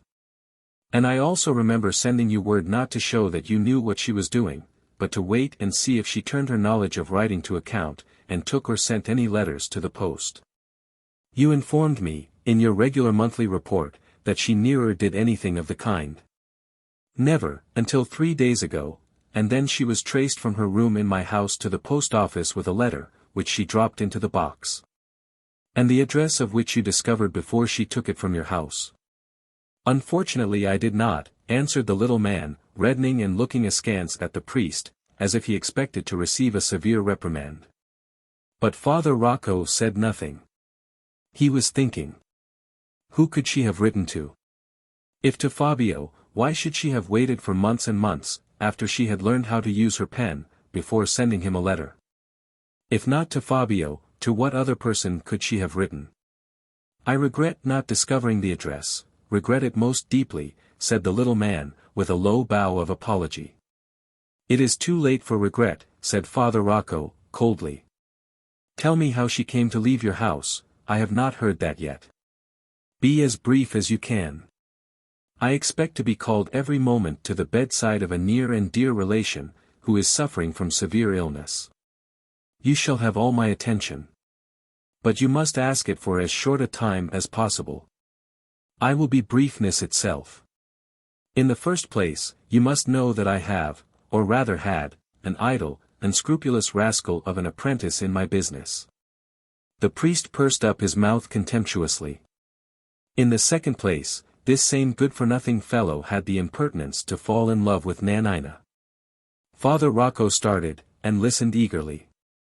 "But I must do the girl the justice to say that she never gave him the slightest encouragement, and that, whenever he ventured to speak to her, she always quietly but very decidedly repelled him." "A good girl," said Father Rocco. "I always said she was a good girl. It was a mistake on my part ever to have distrusted her. Among the other offences," continued the little man, "of which I now find my scoundrel of an apprentice to have been guilty, was the enormity of picking the lock of my desk, and prying into my private papers. You ought not to have had any. Private papers should always be burned papers. They shall be for the future, I will take good care of that. Were any of my letters to you about Nanina among these private papers?" "Unfortunately they were." Pray excuse my want of caution this time. It shall never happen again. Go on. Such imprudence as yours can never be excused, it can only be provided against for the future. I suppose the apprentice showed my letters to the girl. I infer as much, though why he should do so. Simpleton. Did you not say that he was in love with her, as you term it, and that he got no encouragement?" "Yes, I said that, and I know it to be true." "Well. Was it not his interest, being unable to make any impression on the girl's fancy, to establish some claim to her gratitude, and try if he could not win her that way? By showing her my letters, he would make her indebted to him for knowing that she was watched in your house. But this is not the matter in question now. You say you infer that she had seen my letters. On what grounds?" "On the strength of this bit of paper," answered the little man, ruefully producing a note from his pocket. "She must have had your letters shown to her soon after putting her own letter into the post. For, on the evening of the same day, when I went up into her room, I found that she and her sister and the disagreeable dog had all gone, and observed this note laid on the table." Father Rocco took the note, and read these lines. "I have just discovered that I have been watched and suspected ever since my stay under your roof. It is impossible that I can remain another night in the house of a spy. I go with my sister. We owe you nothing, and we are free to live honestly where we please. If you see Father Rocco, tell him that I can forgive his distrust of me, but that I can never forget it. I, who had full faith in him, had a right to expect that he should have full faith in me. It was always an encouragement to me to think of him as a father and a friend. I have lost that encouragement forever, and it was the last I had left to me. Nanina." The priest rose from his seat as he handed the note back, and the visitor immediately followed his example. "We must remedy this misfortune as we best may," he said, with a sigh. "Are you ready to go back to Florence tomorrow?" The little man bowed again. "Find out where she is, and ascertain if she wants for anything, and if she is living in a safe place. Say nothing about me, and make no attempt to induce her to return to your house. Simply let me know what you discover. The poor child has a spirit that no ordinary people would suspect in her. She must be soothed and treated tenderly, and we shall manage her yet. No mistakes, mind, this time. Do just what I tell you, and do no more. Have you anything else to say to me?" The little man shook his head and shrugged his shoulders. "Good night, then," said the priest. "Good night," said the little man, slipping through the door that was held open for him with the politest alacrity. "This is vexatious," said Father Rocco, taking a turn or two in the study after his visitor had gone. "It was bad to have done the child an injustice, it is worse to have been found out. There is nothing for it now but to wait till I know where she is. I like her, and I like that note she left behind her. It is bravely, delicately, and honestly written, a good girl, a very good girl, indeed." He walked to the window, breathed the fresh air for a few moments, and quietly dismissed the subject from his mind. When he returned to his table he had no thoughts for any one but his sick niece. "It seems strange," he said, "that I have had no message about her yet. Perhaps Luca has heard something. It may be well if I go to the studio at once to find out. He took up his hat and went to the door. Just as he opened it, Fabio's servant confronted him on the threshold. "I am sent to summon you to the palace," said the man. "The doctors have given up all hope." Father Rocco turned deadly pale, and drew back a step. "Have you told my brother of this?" he asked. "I was just on my way to the studio," answered the servant. "I will go there instead of you, and break the bad news to him," said the priest. They descended the stairs in silence. Just as they were about to separate at the street door, Father Rocco stopped the servant. "How is the child?" he asked, with such sudden eagerness and impatience, that the man looked quite startled as he answered that the child was perfectly well. "There is some consolation in that," said Father Rocco, walking away, and speaking partly to the servant, partly to himself. "My caution has misled me," he continued, pausing thoughtfully when he was left alone in the roadway. "I should have risked using the mother's influence sooner to procure the righteous restitution. All hope of compassing it now rests on the life of the child. Infant as she is, her father's ill-gotten wealth may yet be gathered back to the church by her hands." He proceeded rapidly on his way to the studio, until he reached the riverside and drew close to the bridge which it was necessary to cross in order to get to his brother's house. Here he stopped abruptly, as if struck by a sudden idea. The moon had just risen, and her light, streaming across the river, fell full upon his face as he stood by the parapet wall that led up to the bridge. He was so lost in thought that he did not hear the conversation of two ladies who were advancing along the pathway close behind him. As they brushed by him, the taller of the two turned round and looked back at his face. "Father Rocco!" exclaimed the lady, stopping.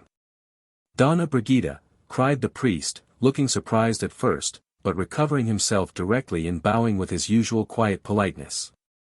"Pardon me if I thank you for honoring me by renewing our acquaintance, and then pass on to my brother's studio. A heavy affliction is likely to befall us, and I go to prepare him for it." "You refer to the dangerous illness of your niece?" said Brigida. "I heard of it this evening.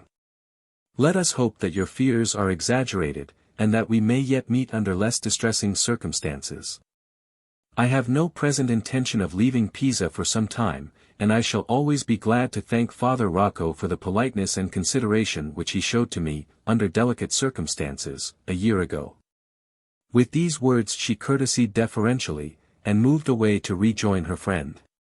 The priest observed that Mademoiselle Virginie lingered rather near, as if anxious to catch a few words of the conversation between Brigida and himself. Seeing this, he, in his turn, listened as the two women slowly walked away together, and heard the Italian say to her companion, "Virginie, I will lay you the price of a new dress that Fabio D'Ascoli marries again." Father Rocco started when she said those words, as if he had trodden on fire. "My thought," he whispered nervously to himself. "My thought at the moment when she spoke to me. Marry again. Another wife, over whom I should have no influence.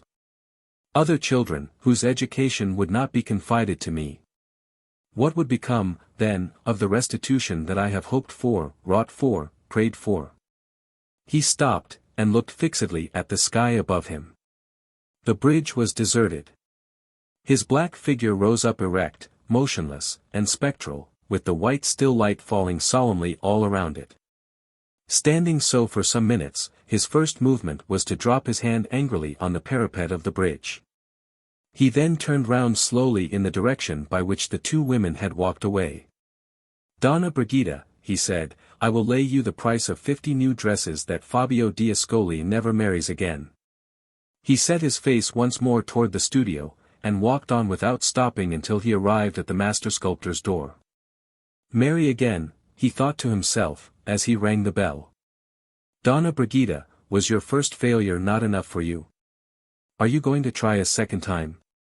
Luca Lomi himself opened the door. He drew Father Rocco hurriedly into the studio toward a single lamp burning on a stand near the partition between the two rooms. "Have you heard anything of our poor child?" he asked. "Tell me the truth." Tell me the truth at once. Hush. Compose yourself. I have heard, said Father Rocco, in low, mournful tones. Luca tightened his hold on the priest's arm, and looked into his face with breathless, speechless eagerness. Compose yourself, repeated Father Rocco. Compose yourself to hear the worst. My poor Luca, the doctors have given up all hope. Luca dropped his brother's arm with a groan of despair. Oh, Maddalena. My child, my only child. Reiterating these words again and again, he leaned his head against the partition and burst into tears. Sordid and coarse as his nature was, he really loved his daughter. All the heart he had was in his statues and in her. After the first burst of his grief was exhausted, he was recalled to himself by a sensation as if some change had taken place in the lighting of the studio. He looked up directly, and dimly discerned the priest standing far down at the end of the room nearest the door, with the lamp in his hand, eagerly looking at something. Rocco, he exclaimed, Rocco, why have you taken the lamp away? What are you doing there? There was no movement and no answer. Luca advanced a step or two, and called again. Rocco, what are you doing there? The priest heard this time, and came suddenly toward his brother, with the lamp in his hand, so suddenly that Luca started. What is it? He asked, in astonishment. Gracious God, Rocco, how pale you are. Still the priest never said a word. He put the lamp down on the nearest table. Luca observed that his hand shook. He had never seen his brother violently agitated before. When Rocco had announced, but a few minutes ago, that Maddalena's life was despaired of, it was in a voice which, though sorrowful, was perfectly calm. What was the meaning of this sudden panic, this strange, silent terror? The priest observed that his brother was looking at him earnestly. Come, he said in a faint whisper, come to her bedside, we have no time to lose. Get your hat, and leave it to me to put out the lamp. He hurriedly extinguished the light while he spoke. They went down the studio side by side toward the door. The moonlight streamed through the window full on the place where the priest had been standing alone with the lamp in his hand. As they passed it, Luca felt his brother tremble, and saw him turn away his head. 2 hours later, Fabio D'Ascoli and his wife were separated in this world forever. And the servants of the palace were anticipating in whispers the order of their mistress's funeral procession to the burial ground of the Campo Santo. Part 3. Chapter 1. About 8 months after the Countess D'Ascoli had been laid in her grave in the Campo Santo, 2 reports were circulated through the gay world of Pisa, which excited curiosity and awakened expectation everywhere. The first report announced that a grand masked ball was to be given at the Milani Palace, to celebrate the day on which the heir of the house attained his majority. All the friends of the family were delighted at the prospect of this festival. For the old Marquis Milani had the reputation of being one of the most hospitable, and, at the same time, one of the most eccentric men in Pisa. Every one expected, therefore, that he would secure for the entertainment of his guests, if he really gave the ball, the most whimsical novelties in the way of masks, dances, and amusements generally, that had ever been seen. The second report was, that the rich widower, Fabio D'Ascoli, was on the point of returning to Pisa, after having improved his health and spirits by traveling in foreign countries. And that he might be expected to appear again in society, for the first time since the death of his wife, at the masked ball which was to be given in the Milani Palace. This announcement excited special interest among the young ladies of Pisa. Fabio had only reached his 30th year, and it was universally agreed that his return to society in his native city could indicate nothing more certainly than his desire to find a second mother for his infant child. All the single ladies would now have been ready to bet, as confidently as Brigida had offered to bet 8 months before, that Fabio D'Ascoli would marry again. For once in a way, report turned out to be true, in both the cases just mentioned. Invitations were actually issued from the Milani Palace, and Fabio returned from abroad to his home on the Arno. In settling all the arrangements connected with his masked ball, the Marquis Milani showed that he was determined not only to deserve, but to increase, his reputation for oddity. He invented the most extravagant disguises, to be worn by some of his more intimate friends. He arranged grotesque dances, to be performed at stated periods of the evening by professional buffoons, hired from Florence. He composed a toy symphony, which included solos on every noisy plaything at that time manufactured for children's use. And not content with thus avoiding the beaten track in preparing the entertainments at the ball, he determined also to show decided originality, even in selecting the attendants who were to wait on the company. Other people in his rank of life were accustomed to employ their own and hired footmen for this purpose. The Marquis resolved that his attendants should be composed of young women only, that 2 of his rooms should be fitted up as Arcadian bowers, and that all the prettiest girls in Pisa should be placed in them to preside over the refreshments, dressed, in accordance with the mock classical taste of the period, as shepherdesses of the time of Virgil. The only defect of this brilliantly new idea was the difficulty of executing it. The Marquis had expressly ordered that not fewer than 30 shepherdesses were to be engaged, 15 for each bower. It would have been easy to find double this number in Pisa, if beauty had been the only quality required in the attendant damsels. But it was also absolutely necessary, for the security of the Marquis's gold and silver plate, that the shepherdesses should possess, besides good looks, the very homely recommendation of a fair character. This last qualification proved, it is sad to say, to be the one small merit which the majority of the ladies willing to accept engagements at the palace did not possess. Day after day passed on, and the Marquis's steward only found more and more difficulty in obtaining the appointed number of trustworthy beauties.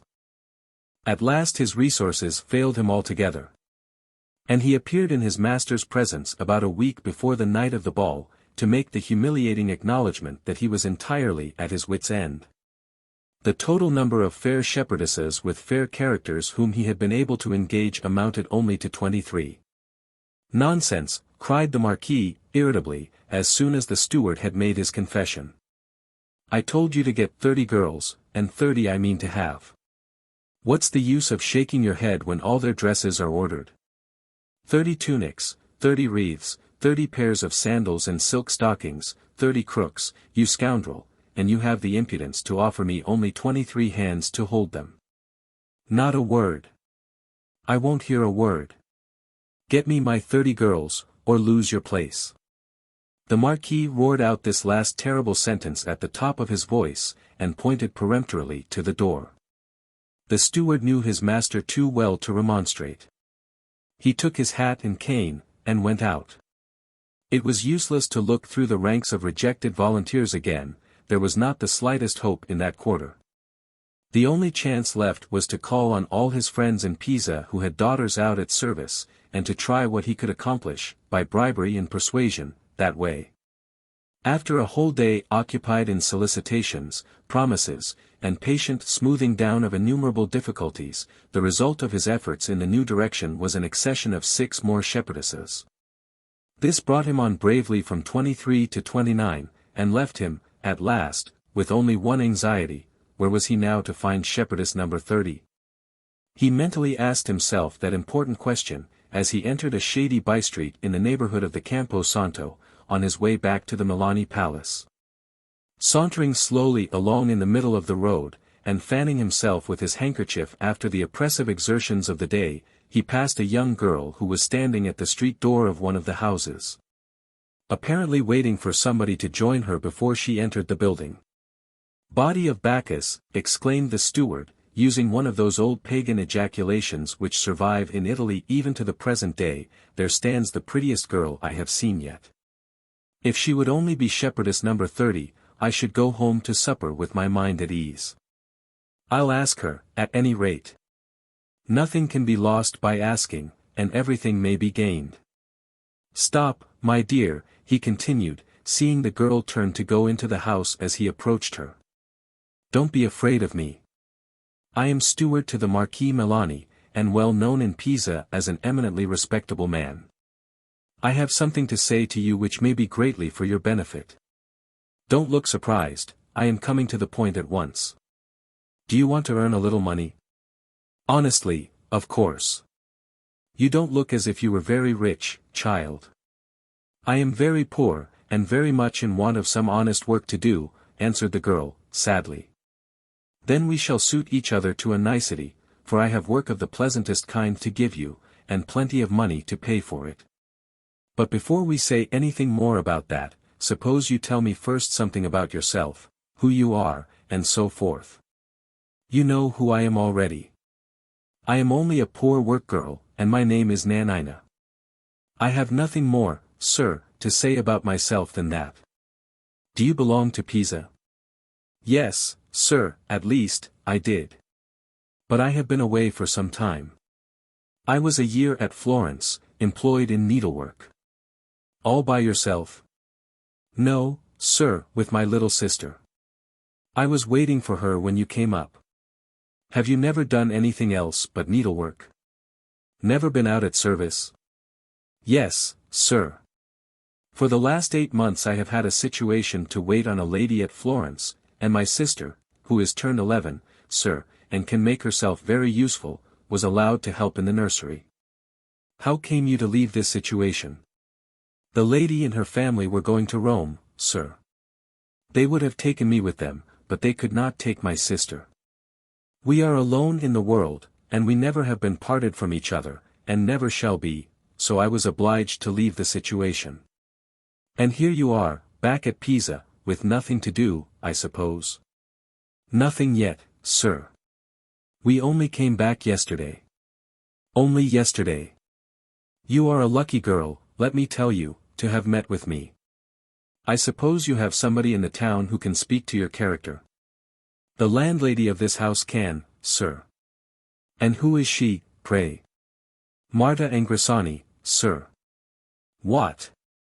The well-known sick nurse? You could not possibly have a better recommendation, child.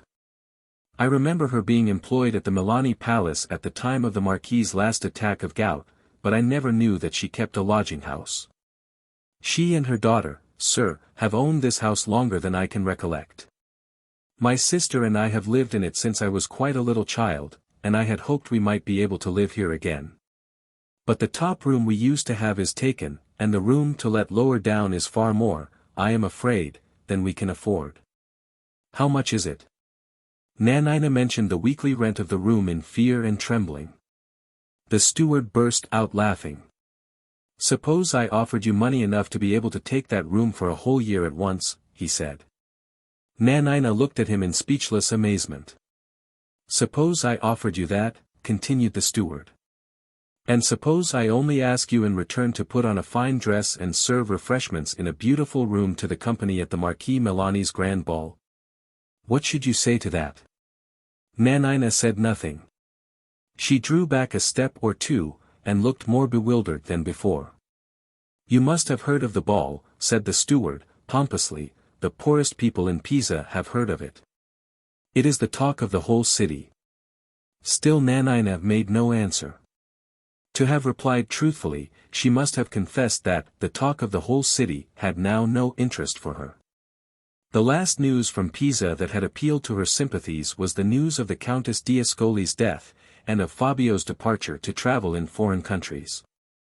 Since then she had heard nothing more of him. She was as ignorant of his return to his native city as of all the reports connected with the Marquis's ball. Something in her own heart, some feeling which she had neither the desire or the capacity to analyze, had brought her back to Pisa and to the old home which now connected itself with her tenderest recollections. Believing that Fabio was still absent, she felt that no ill motive could now be attributed to her return. And she had not been able to resist the temptation of revisiting the scene that had been associated with the first great happiness as well as with the first great sorrow of her life. Among all the poor people of Pisa, she was perhaps the very last whose curiosity could be awakened, or whose attention could be attracted by the rumor of gaieties at the Milani Palace. But she could not confess all this. She could only listen with great humility in no small surprise, while the steward, in compassion for her ignorance, and with the hope of tempting her into accepting his offered engagement, described the arrangements of the approaching festival, and dwelt fondly on the magnificence of the Arcadian bowers, and the beauty of the shepherdesses' tunics. As soon as he had done, Nanina ventured on the confession that she should feel rather nervous in a grand dress that did not belong to her, and that she doubted very much her own capability of waiting properly on the great people at the ball. The steward, however, would hear of no objections, and called peremptorily for Marta Angrisani to make the necessary statement as to Nanina's character. While this formality was being complied with to the steward's perfect satisfaction, La Biondella came in, unaccompanied on this occasion by the usual companion of all her walks, the learned poodle Scaramuccia. "This is Nanina's sister," said the good-natured sick nurse, taking the first opportunity of introducing La Biondella to the great Marquis's great man. "A very good, industrious little girl. And very clever at plaiting dinner mats, in case His Excellency should ever want any. What have you done with the dog, my dear?" "I couldn't get him past the pork butcher's, 3 streets off," replied La Biondella. "He would sit down and look at the sausages. I am more than half afraid he means to steal some of them." "A very pretty child," said the steward, patting La Biondella on the cheek. "We ought to have her at the hall. If His Excellency should want a cupid, or a youthful nymph, or anything small and light in that way, I shall come back and let you know.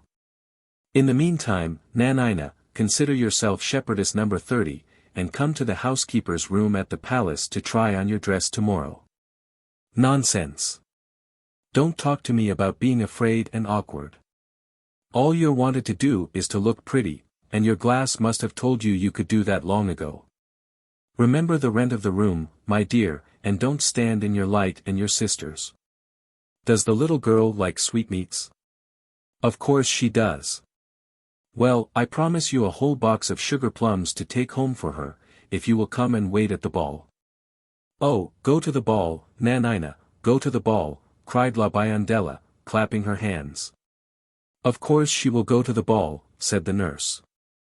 "She would be mad to throw away such an excellent chance." Nanina looked perplexed. She hesitated a little, then drew Marta Angrisani away into a corner, and whispered this question to her. "Do you think there will be any priests at the palace where the Marquis lives?" "Heavens, child, what a thing to ask," returned the nurse. "Priests at a masked ball? You might as well expect to find Turks performing high mass in the cathedral. But supposing you did meet with priests at the palace, what then?" "Nothing," said Nanina, constrainedly. She turned pale, and walked away as she spoke. Her great dread, in returning to Pisa, was the dread of meeting with Father Rocco again. She had never forgotten her first discovery at Florence of his distrust of her. The bare thought of seeing him any more, after her faith in him had been shaken forever, made her feel faint and sick at heart. "Tomorrow, in the housekeeper's room," said the steward, putting on his hat, "you will find your new dress all ready for you." Nanina courtesied, and ventured on no more objections. The prospect of securing a home for a whole year to come among people whom she knew, reconciled her, influenced as she was also by Marta Angrisani's advice. And by her sister's anxiety for the promised present, to brave the trial of appearing at the ball. "What a comfort to have it all settled at last," said the steward, as soon as he was out again in the street. "We shall see what the Marquis says now. If he doesn't apologize for calling me a scoundrel the moment he sets eyes on number 30, he is the most ungrateful nobleman that ever existed." Arriving in front of the palace, the steward found workmen engaged in planning the external decorations and illuminations for the night of the ball. A little crowd had already assembled to see the ladders raised and the scaffoldings put up. He observed among them, standing near the outskirts of the throng, a lady who attracted his attention. He was an ardent admirer of the fair sex, by the beauty and symmetry of her figure. While he lingered for a moment to look at her, a shaggy poodle dog, licking his chops, as if he had just had something to eat, trotted by, stopped suddenly close to the lady, sniffed suspiciously for an instant, and then began to growl at her without the slightest apparent provocation. The steward, advancing politely with his stick to drive the dog away, saw the lady start, and heard her exclaim to herself amazedly. "You here, you beast! Can Nanina have come back to Pisa?" This last exclamation gave the steward, as a gallant man, an excuse for speaking to the elegant stranger. "Excuse me, madam," he said, "but I heard you mention the name of Nanina. May I ask whether you mean a pretty little work girl who lives near the Campo Santo?" "The same," said the lady, looking very much surprised and interested immediately. "It may be a gratification to you, madam, to know that she has just returned to Pisa," continued the steward, politely, "and, moreover, that she is in a fair way to rise in the world. I have just engaged her to wait at the Marquis's grand ball, and I need hardly say, under those circumstances, that if she plays her cards properly her fortune is made." The lady bowed, looked at her informant very intently and thoughtfully for a moment, then suddenly walked away without uttering a word. "A curious woman," thought the steward, entering the palace. "I must ask number 30 about her tomorrow." Chapter 2.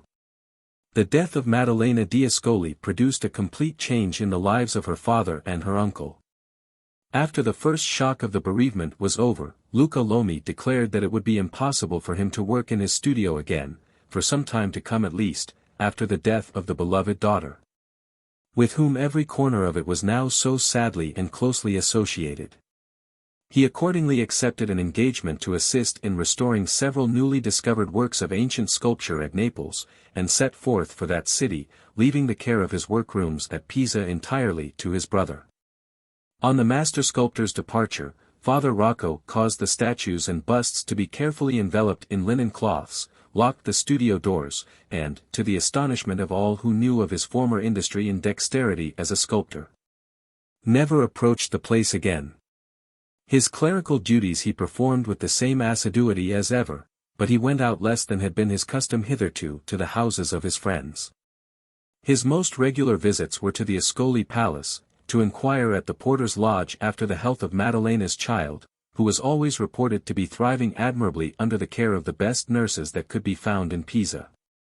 As for any communications with his polite little friend from Florence, they had ceased months ago.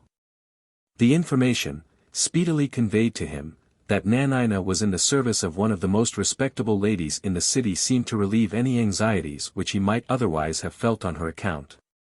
He made no attempt to justify himself to her, and only required that his over-courteous little visitor of former days should let him know whenever the girl might happen to leave her new situation. The admirers of Father Rocco, seeing the alteration in his life, and the increased quietness of his manner, said that, as he was growing older, he was getting more and more above the things of this world. His enemies, for even Father Rocco had them, did not scruple to assert that the change in him was decidedly for the worse, and that he belonged to the order of men who are most to be distrusted when they become most subdued. The priest himself paid no attention either to his eulogists or his depreciators. Nothing disturbed the regularity and discipline of his daily habits, and vigilant scandal, though she sought often to surprise him, sought always in vain. Such was Father Rocco's life from the period of his niece's death to Fabio's return to Pisa. As a matter of course, the priest was one of the first to call at the palace and welcome the young nobleman back. What passed between them at this interview never was precisely known, but it was surmised readily enough that some misunderstanding had taken place, for Father Rocco did not repeat his visit. He made no complaints of Fabio, but simply stated that he had said something, intended for the young man's good, which had not been received in a right spirit, and that he thought it desirable to avoid the painful chance of any further collision by not presenting himself at the palace again for some little time. People were rather amazed at this. They would have been still more surprised if the subject of the masked ball had not just then occupied all their attention, and prevented their noticing it, by another strange event in connection with the priest. Father Rocco, some weeks after the cessation of his intercourse with Fabio, returned one morning to his old way of life as a sculptor, and opened the long-closed doors of his brother's studio. Luca Lomi's former workmen, discovering this, applied to him immediately for employment, but were informed that their services would not be needed. Visitors called at the studio, but were always sent away again by the disappointing announcement that there was nothing new to show them. So the days passed on until Nanina left her situation and returned to Pisa. This circumstance was duly reported to Father Rocco by his correspondent at Florence. But, whether he was too much occupied among the statues, or whether it was one result of his cautious resolution never to expose himself unnecessarily to so much as the breath of detraction, he made no attempt to see Nanina, or even to justify himself toward her by writing her a letter. All his mornings continued to be spent alone in the studio, and all his afternoons to be occupied by his clerical duties, until the day before the masked ball at the Milani Palace. Early on that day he covered over the statues, and locked the doors of the workrooms once more, then returned to his own lodgings, and did not go out again. One or two of his friends who wanted to see him were informed that he was not well enough to be able to receive them. If they had penetrated into his little study, and had seen him, they would have been easily satisfied that this was no mere excuse. They would have noticed that his face was startlingly pale, and that the ordinary composure of his manner was singularly disturbed. Toward evening this restlessness increased, and his old housekeeper, on pressing him to take some nourishment, was astonished to hear him answer her sharply and irritably, for the first time since she had been in his service. A little later her surprise was increased by his sending her with a note to the Ascoli Palace, and by the quick return of an answer, brought ceremoniously by one of Fabio's servants. It is long since he has had any communication with that quarter. Are they going to be friends again, thought the housekeeper as she took the answer upstairs to her master. I feel better tonight, he said as he read it, well enough indeed to venture out. If any one inquires for me, tell them that I am gone to the Ascoli Palace. Saying this, he walked to the door, then returned, and trying the lock of his cabinet, satisfied himself that it was properly secured, then went out. He found Fabio in one of the large drawing rooms of the palace, walking irritably backward and forward, with several little notes crumpled together in his hands. And a plain black domino dress for the masquerade of the ensuing night spread out on one of the tables. I was just going to write to you, said the young man, abruptly, when I received your letter. You offer me a renewal of our friendship, and I accept the offer. I have no doubt those references of yours, when we last met, to the subject of second marriages were well meant, but they irritated me, and, speaking under that irritation, I said words that I had better not have spoken. If I pained you, I am sorry for it. Wait. Pardon me for one moment. I have not quite done yet. It seems that you are by no means the only person in Pisa to whom the question of my possibly marrying again appears to have presented itself.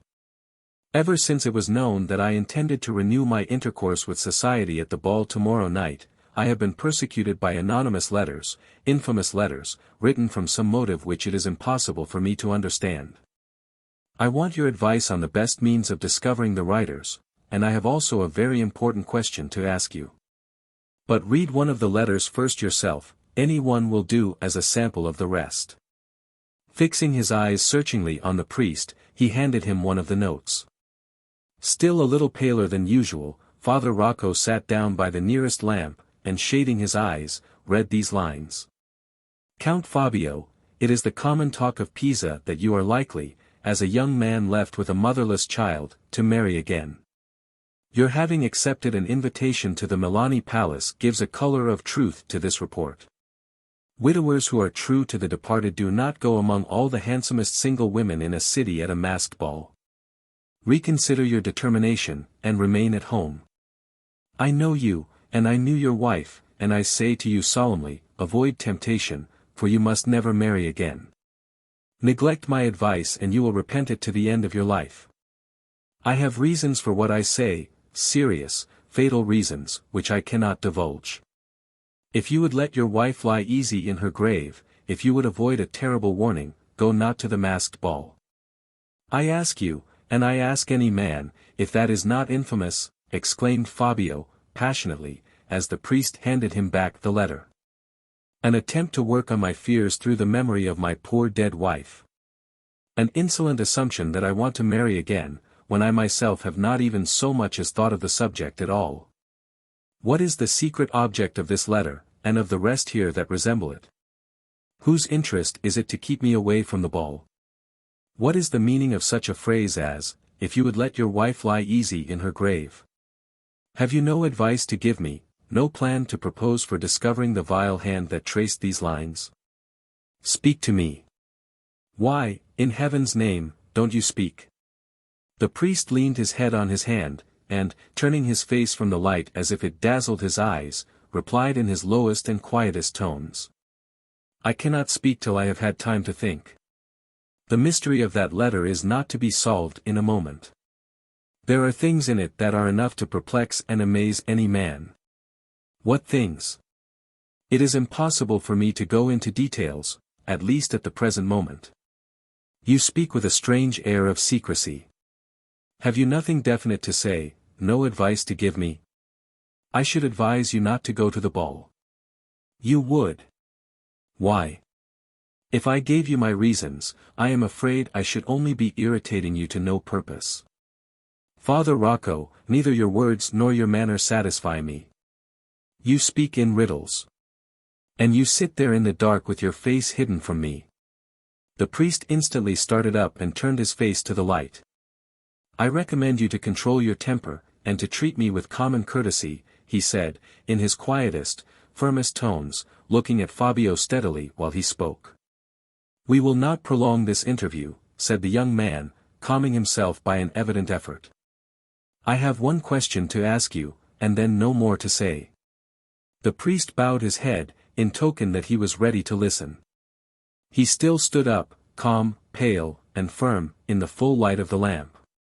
It is just possible, continued Fabio, that these letters may refer to some incautious words which my late wife might have spoken. I ask you as her spiritual director, and as a near relation who enjoyed her confidence, if you ever heard her express a wish, in the event of my surviving her, that I should abstain from marrying again? Did she never express such a wish to you? Never. But why do you evade my question by asking me another? It is impossible for me to reply to your question. For what reason? Because it is impossible for me to give answers which must refer, whether they are affirmative or negative, to what I have heard in confession. We have spoken enough, said Fabio, turning angrily from the priest. I expected you to help me in clearing up these mysteries, and you do your best to thicken them. What your motives are, what your conduct means, it is impossible for me to know, but I say to you, what I would say in far other terms, if they were here, to the villains who have written these letters: no menaces, no mysteries, no conspiracies will prevent me from being at the ball tomorrow. I can listen to persuasion, but I scorn threats. There lies my dress for the masquerade, no power on earth shall prevent me from wearing it tomorrow night. He pointed, as he spoke, to the black domino and half-mask lying on the table. No power on earth, repeated Father Rocco, with a smile, and an emphasis on the last word. Superstitious still, Count Fabio. Do you suspect the powers of the other world of interfering with mortals at masquerades? Fabio started, and, turning from the table, fixed his eyes intently on the priest's face. You suggested just now that we had better not prolong this interview, said Father Rocco, still smiling. I think you were right. If we part at once, we may still part friends. You have had my advice not to go to the ball, and you decline following it. I have nothing more to say. Good night. Before Fabio could utter the angry rejoinder that rose to his lips, the door of the room had opened and closed again, and the priest was gone. Chapter 3.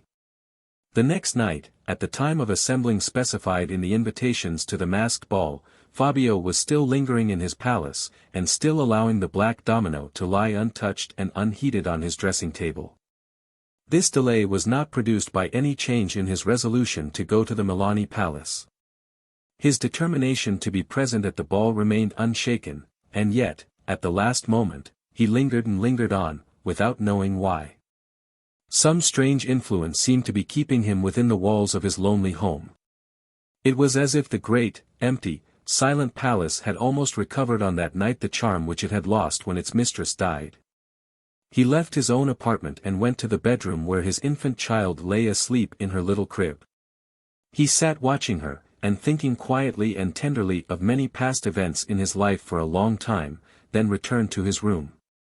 A sudden sense of loneliness came upon him after his visit to the child's bedside, but he did not attempt to raise his spirits even then by going to the ball.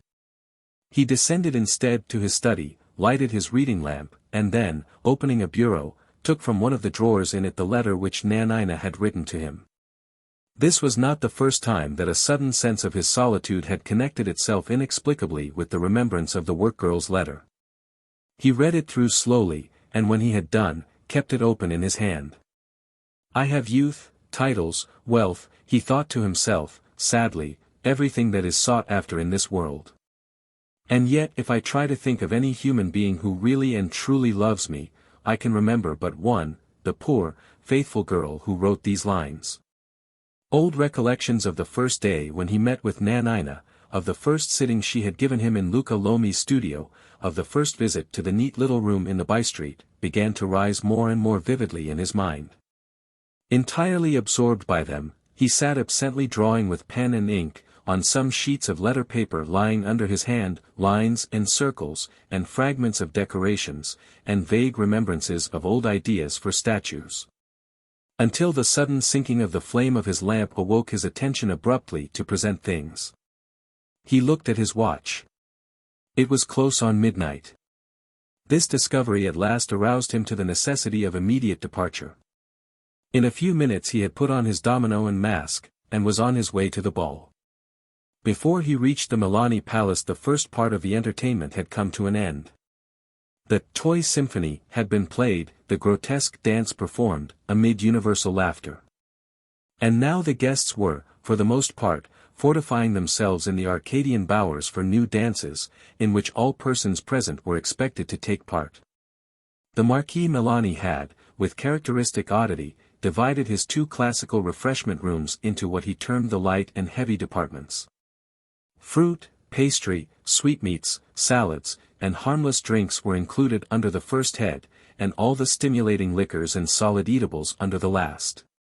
The 30 shepherdesses had been, according to the Marquis's order, equally divided at the outset of the evening between the two rooms.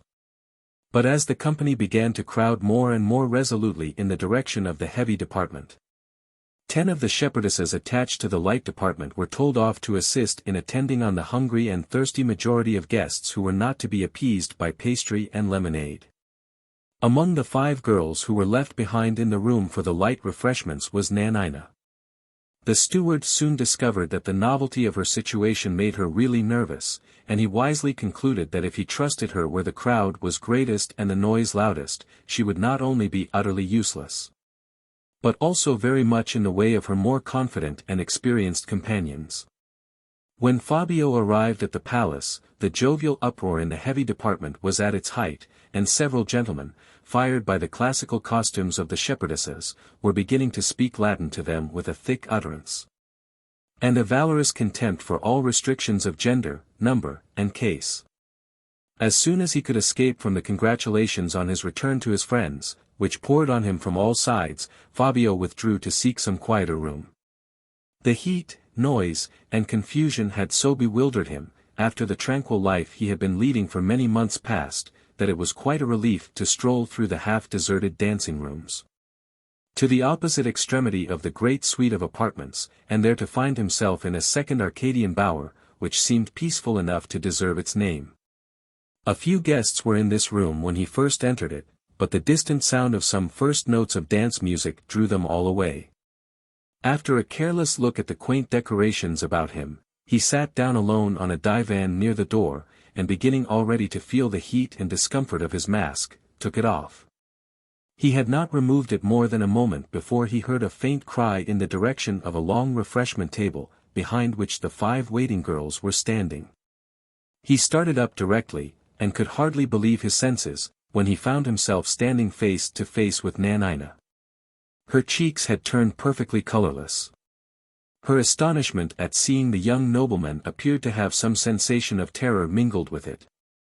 The waiting woman who happened to stand by her side instinctively stretched out an arm to support her, observing that she caught at the edge of the table as Fabio hurried round to get behind it and speak to her.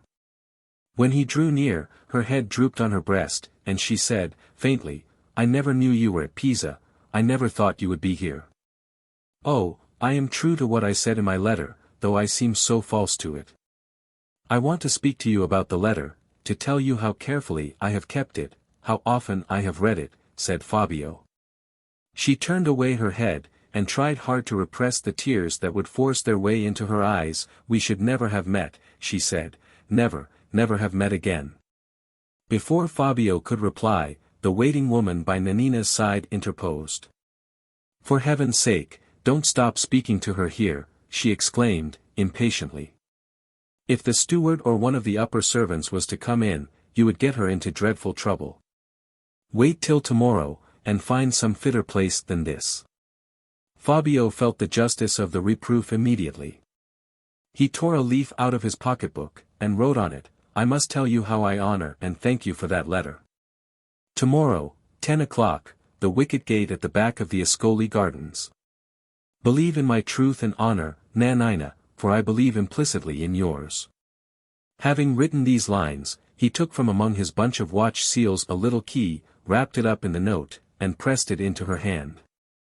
In spite of himself his fingers lingered round hers, and he was on the point of speaking to her again, when he saw the waiting woman's hand, which was just raised to motion him away, suddenly drop. Her color changed at the same moment, and she looked fixedly across the table. He turned round immediately, and saw a masked woman standing alone in the room, dressed entirely in yellow from head to foot.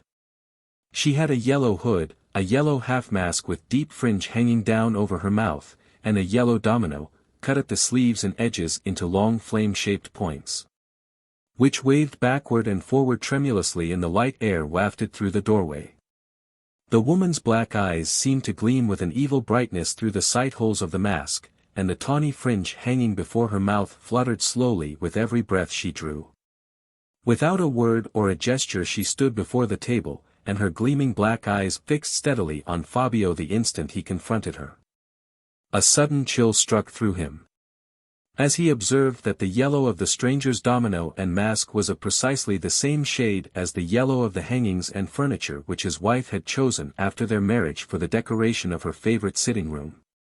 "The yellow mask," whispered the waiting girls nervously, crowding together behind the table. "The yellow mask again. Make her speak. Ask her to have something. This gentleman will ask her. Speak to her, sir. Do speak to her. She glides about in that fearful yellow dress like a ghost." Fabio looked around mechanically at the girl who was whispering to him. He saw at the same time that Nanina still kept her head turned away, and that she had her handkerchief at her eyes. She was evidently struggling yet with the agitation produced by their unexpected meeting, and was, most probably for that reason, the only person in the room not conscious of the presence of the yellow mask. "Speak to her, sir. Do speak to her," whispered two of the waiting girls together. Fabio turned again toward the table. The black eyes were still gleaming at him from behind the tawny yellow of the mask. He nodded to the girls who had just spoken, cast one farewell look at Nanina, and moved down the room to get round to the side of the table at which the yellow mask was standing. Step by step as he moved the bright eyes followed him. Steadily and more steadily their evil light seemed to shine through and through him, as he turned the corner of the table and approached the still, spectral figure. He came close up to the woman, but she never moved. Her eyes never wavered for an instant. He stopped and tried to speak, but the chill struck through him again. An overpowering dread, an unutterable loathing seized on him. All sense of outer things, the whispering of the waiting girls behind the table, the gentle cadence of the dance music, the distant hum of joyous talk, suddenly left him. He turned away shuddering, and quitted the room. Following the sound of the music, and desiring before all things now to join the crowd wherever it was largest, he was stopped in one of the smaller apartments by a gentleman who had just risen from the card table, and who held out his hand with the cordiality of an old friend. "Welcome back to the world, Count Fabio," he began, gaily, then suddenly checked himself. "Why, you look pale, and your hand feels cold. Not ill, I hope?" "No, no. I have been rather startled, I can't say why, by a very strangely dressed woman, who fairly stared me out of countenance." "You don't mean the yellow mask?" "Yes, I do. Have you seen her?" "Everybody has seen her." But nobody can make her unmask, or get her to speak. Our host has not the slightest notion who she is, and our hostess is horribly frightened at her. For my part, I think she has given us quite enough of her mystery and her grim dress. And if my name, instead of being nothing but plain Andrea Darbino, was Marquis Melani, I would say to her, Madam, we are here to laugh and amuse ourselves, suppose you open your lips and charm us by appearing in a prettier dress. During this conversation they had sat down together, with their backs toward the door, by the side of one of the card tables. While Darbino was speaking, Fabio suddenly felt himself shuddering again, and became conscious of a sound of low breathing behind him. He turned round instantly, and there, standing between them, and peering down at them, was the yellow mask. Fabio started up, and his friend followed his example. Again the gleaming black eyes rested steadily on the young nobleman's face, and again their look chilled him to the heart. "Yellow lady, do you know my friend?" exclaimed Darbino, with mock solemnity. There was no answer. The fatal eyes never moved from Fabio's face. "Yellow lady," continued the other, "listen to the music. Will you dance with me?" The eyes looked away, and the figure glided slowly from the room. "My dear Count," said Darbino, "that woman seems to have quite an effect on you. I declare she has left you paler than ever. Come into the supper room with me, and have some wine. You really look as if you wanted it." They went at once to the large refreshment room. Nearly all the guests had by this time begun to dance again. They had the whole apartment, therefore, almost entirely to themselves. Among the decorations of the room, which were not strictly in accordance with genuine Arcadian simplicity, was a large looking-glass, placed over a well-furnished sideboard. Darbino led Fabio in this direction, exchanging greetings as he advanced with a gentleman who stood near the glass looking into it, and carelessly fanning himself with his mask. "My dear friend," cried Darbino, "you are the very man to lead us straight to the best bottle of wine in the palace. Count Fabio, let me present to you my intimate and good friend, the Cavalier Finello, with whose family I know you are well acquainted. Finello, the Count is a little out of spirits, and I have prescribed a good dose of wine. I see a whole row of bottles at your side, and I leave it to you to apply the remedy. Glasses there. 3 glasses, my lovely shepherdess with the black eyes, the 3 largest you have got." The glasses were brought, the Cavalier Finello chose a particular bottle, and filled them. All 3 gentlemen turned round to the sideboard to use it as a table, and thus necessarily faced the looking-glass. "Now let us drink the toast of toasts," said Darbino. "Finello, Count Fabio, the ladies of Pisa." Fabio raised the wine to his lips, and was on the point of drinking it, when he saw reflected in the glass the figure of the yellow mask. The glittering eyes were again fixed on him, and the yellow hooded head bowed slowly, as if in acknowledgment of the toast he was about to drink. For the 3rd time the strange chill seized him, and he set down his glass of wine untasted. "What is the matter?" asked Darbino. "Have you any dislike, Count, to that particular wine?" inquired the Cavalier. "The yellow mask," whispered Fabio. "The yellow mask again." They all 3 turned round directly toward the door. But it was too late, the figure had disappeared. "Does anyone know who this yellow mask is?" asked Finello. "One may guess by the walk that the figure is a woman's. Perhaps it may be the strange color she has chosen for her dress, or perhaps her stealthy way of moving from room to room, but there is certainly something mysterious and startling about her." "Startling enough, as the Count would tell you," said Darbino. "The yellow mask has been responsible for his loss of spirits and change of complexion, and now she has prevented him even from drinking his wine. I can't account for it," said Fabio, looking round him uneasily, "but this is the 3rd room into which she has followed me, the 3rd time she has seemed to fix her eyes on me alone. I suppose my nerves are hardly in a fit state yet for masked balls and adventures, the sight of her seems to chill me. Who can she be? If she followed me a 4th time," said Finello, "I should insist on her unmasking." "And suppose she refused?" asked his friend. "Then I should take her mask off for her." "It is impossible to do that with a woman," said Fabio. "I prefer trying to lose her in the crowd. Excuse me, gentlemen, if I leave you to finish the wine, and then to meet me, if you like, in the great ballroom." He retired as he spoke, put on his mask, and joined the dancers immediately, taking care to keep always in the most crowded corner of the apartment. For some time this plan of action proved successful, and he saw no more of the mysterious yellow domino. Ere long, however, some new dances were arranged, in which the great majority of the persons in the ballroom took part. The figures resembling the old English country dances in this respect, that the ladies and gentlemen were placed in long rows opposite to each other. The sets consisted of about 20 couples each, placed sometimes across, and sometimes along the apartment, and the spectators were all required to move away on either side, and range themselves close to the walls. As Fabio among others complied with this necessity, he looked down a row of dancers waiting during the performance of the orchestral prelude.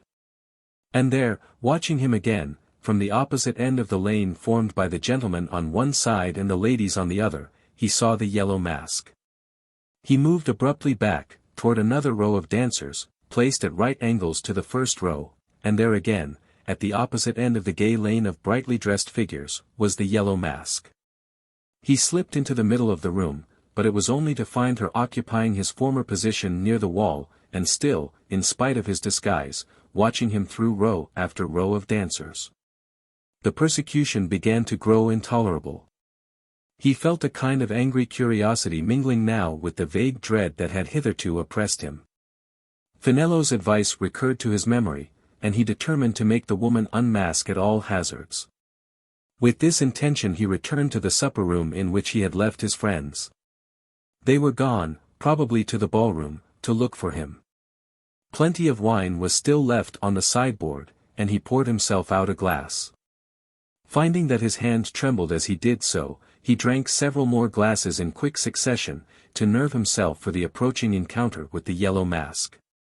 While he was drinking he expected every moment to see her in the looking-glass again, but she never appeared, and yet he felt almost certain that he had detected her gliding out after him when he left the ballroom. He thought it possible that she might be waiting for him in one of the smaller apartments, and, taking off his mask, walked through several of them without meeting her. Until he came to the door of the refreshment room in which Nanina and he had recognized each other. The waiting woman behind the table, who had first spoken to him, caught sight of him now, and ran round to the door. "Don't come in and speak to Nanina again," she said, mistaking the purpose which had brought him to the door. "What with frightening her first, and making her cry afterward, you have rendered her quite unfit for her work. The steward is in there at this moment, very good-natured, but not very sober. He says she is pale and red-eyed, and not fit to be a shepherdess any longer, and that, as she will not be missed now, she may go home if she likes. We have got her an old cloak, and she is going to try and slip through the rooms unobserved, to get downstairs and change her dress. Don't speak to her, pray, or you will only make her cry again. And what is worse, make the steward fancy." She stopped at that last word, and pointed suddenly over Fabio's shoulder. "The yellow mask," she exclaimed. "Oh, sir, draw her away into the ballroom, and give Nanina a chance of getting out." Fabio turned directly, and approached the mask, who, as they looked at each other, slowly retreated before him.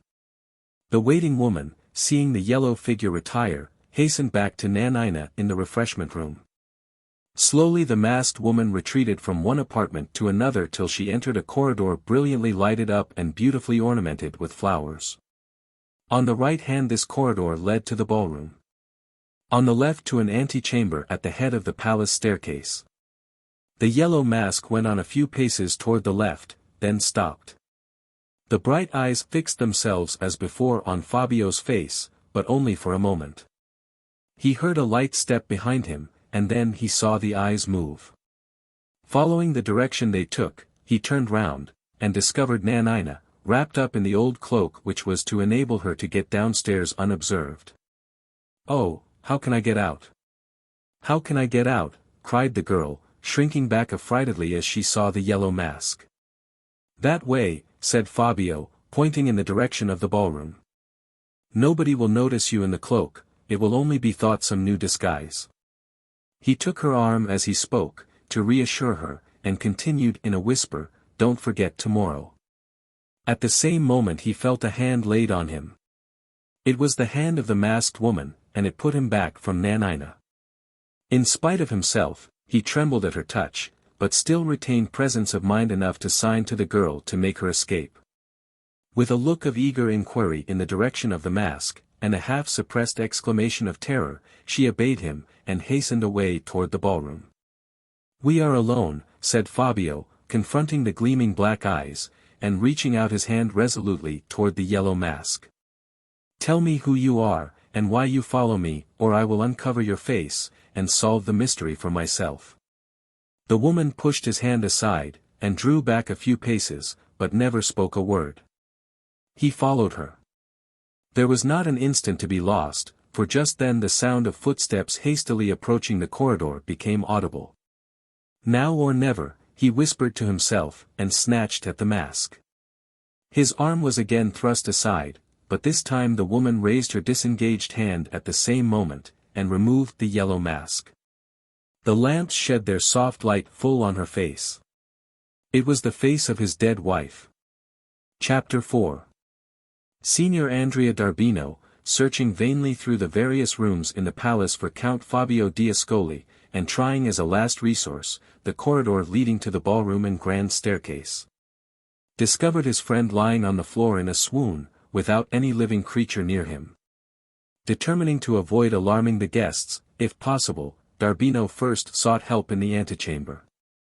He found there the Marquis's valet, assisting the Cavalier Finello, who was just taking his departure, to put on his cloak. While Finello and his friend carried Fabio to an open window in the antechamber, the valet procured some iced water. This simple remedy, and the change of atmosphere, proved enough to restore the fainting man to his senses, but hardly, as it seemed to his friends, to his former self. They noticed a change to blankness and stillness in his face, and when he spoke, an indescribable alteration in the tone of his voice. "I found you in a room in the corridor," said d'Arbino. "What made you faint? Don't you remember? Was it the heat?" Fabio waited for a moment, painfully collecting his ideas. He looked at the valet, and Finello signed to the man to withdraw. "Was it the heat?" repeated d'Arbino. "No," answered Fabio, in strangely hushed, steady tones. "I have seen the face that was behind the yellow mask." "Well?" "It was the face of my dead wife." "Your dead wife?" "When the mask was removed I saw her face. Not as I remember it in the pride of her youth and beauty, not even as I remember her on her sick bed, but as I remember her in her coffin." "Count! For God's sake, rouse yourself. Collect your thoughts, remember where you are, and free your mind of its horrible delusion. Spare me all remonstrances, I am not fit to bear them. My life has only one object now, the pursuing of this mystery to the end. Will you help me? I am scarcely fit to act for myself." He still spoke in the same unnaturally hushed, deliberate tones. D'Arbino and Finello exchanged glances behind him as he rose from the sofa on which he had hitherto been lying. "We will help you in everything," said d'Arbino, soothingly. "Trust in us to the end. What do you wish to do first? The figure must have gone through this room. Let us descend the staircase and ask the servants if they have seen it pass." Both d'Arbino and Finello remarked that he did not say her. They inquired down to the very courtyard. Not one of the servants had seen the yellow mask. The last resource was the porter at the outer gate. They applied to him. And in answer to their questions he asserted that he had most certainly seen a lady in a yellow domino and mask drive away, about half an hour before, in a hired coach. "Should you remember the coachman again?" asked d'Arbino. "Perfectly. He is an old friend of mine." "And you know where he lives?" "Yes, as well as I know where I do. Any reward you like, if you can get somebody to mind your lodge, and can take us to that house." In a few minutes they were following the porter through the dark, silent streets. We had better try the stables first, said the man. My friend, the coachman, will hardly have had time to do more than set the lady down. We shall most likely catch him just putting up his horses. The porter turned out to be right. On entering the stable yard, they found that the empty coach had just driven into it. You have been taking home a lady in a yellow domino from the masquerade, said Darbino, putting some money into the coachman's hand. Yes, sir. I was engaged by that lady for the evening, engaged to drive her to the ball as well as to drive her home. Where did you take her from? From a very extraordinary place, from the gate of the Campo Santo burial ground.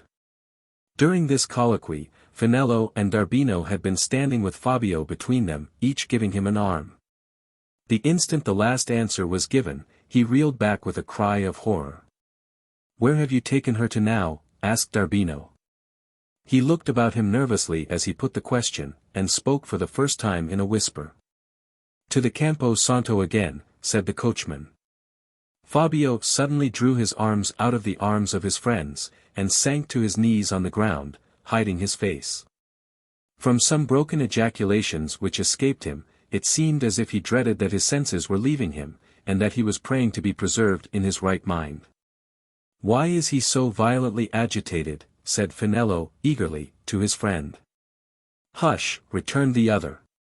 You heard him say that when he saw the face behind the yellow mask, it was the face of his dead wife. Yes. But what then? His wife was buried in the Campo Santo. Chapter 5. Of all the persons who had been present, in any capacity, at the Marquis Milani's ball, the earliest riser on the morning after it was Nanina.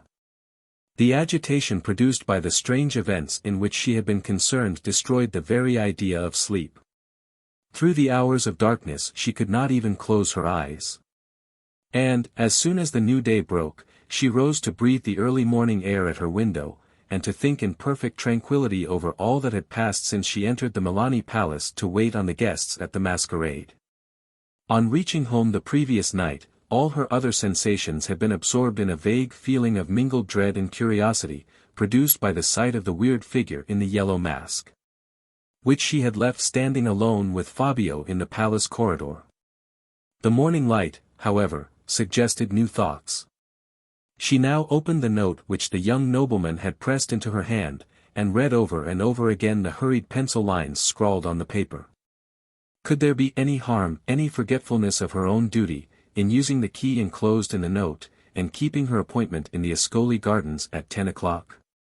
Surely not. Surely the last sentence he had written, "Believe in my truth and honor, Nanina, for I believe implicitly in yours," was enough to satisfy her this time that she could not be doing wrong in listening for once to the pleading of her own heart.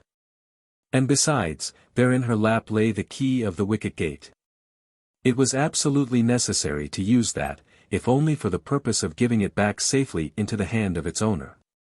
As this last thought was passing through her mind, and plausibly overcoming any faint doubts and difficulties which she might still have left, she was startled by a sudden knocking at the street door. And, looking out of the window immediately, saw a man in livery standing in the street, anxiously peering up at the house to see if his knocking had aroused anybody. "Does Marta Ingressani, the sick nurse, live here?" inquired the man, as soon as Nanina showed herself at the window. "Yes," she answered. "Must I call her up? Is there some person ill?" "Call her up directly," said the servant, "she is wanted at the Ascoli Palace." "My master, Count Fabio." Nanina waited to hear no more.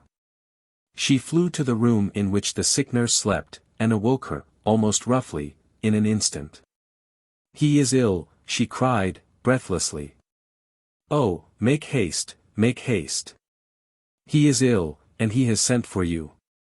Marta inquired who had sent for her, and on being informed, promised to lose no time. Nanina ran downstairs to tell the servant that the sick nurse was getting on her clothes. The man's serious expression, when she came close to him, terrified her. All her usual self-distrust vanished. And she entreated him, without attempting to conceal her anxiety, to tell her particularly what his master's illness was, and how it had affected him so suddenly after the ball.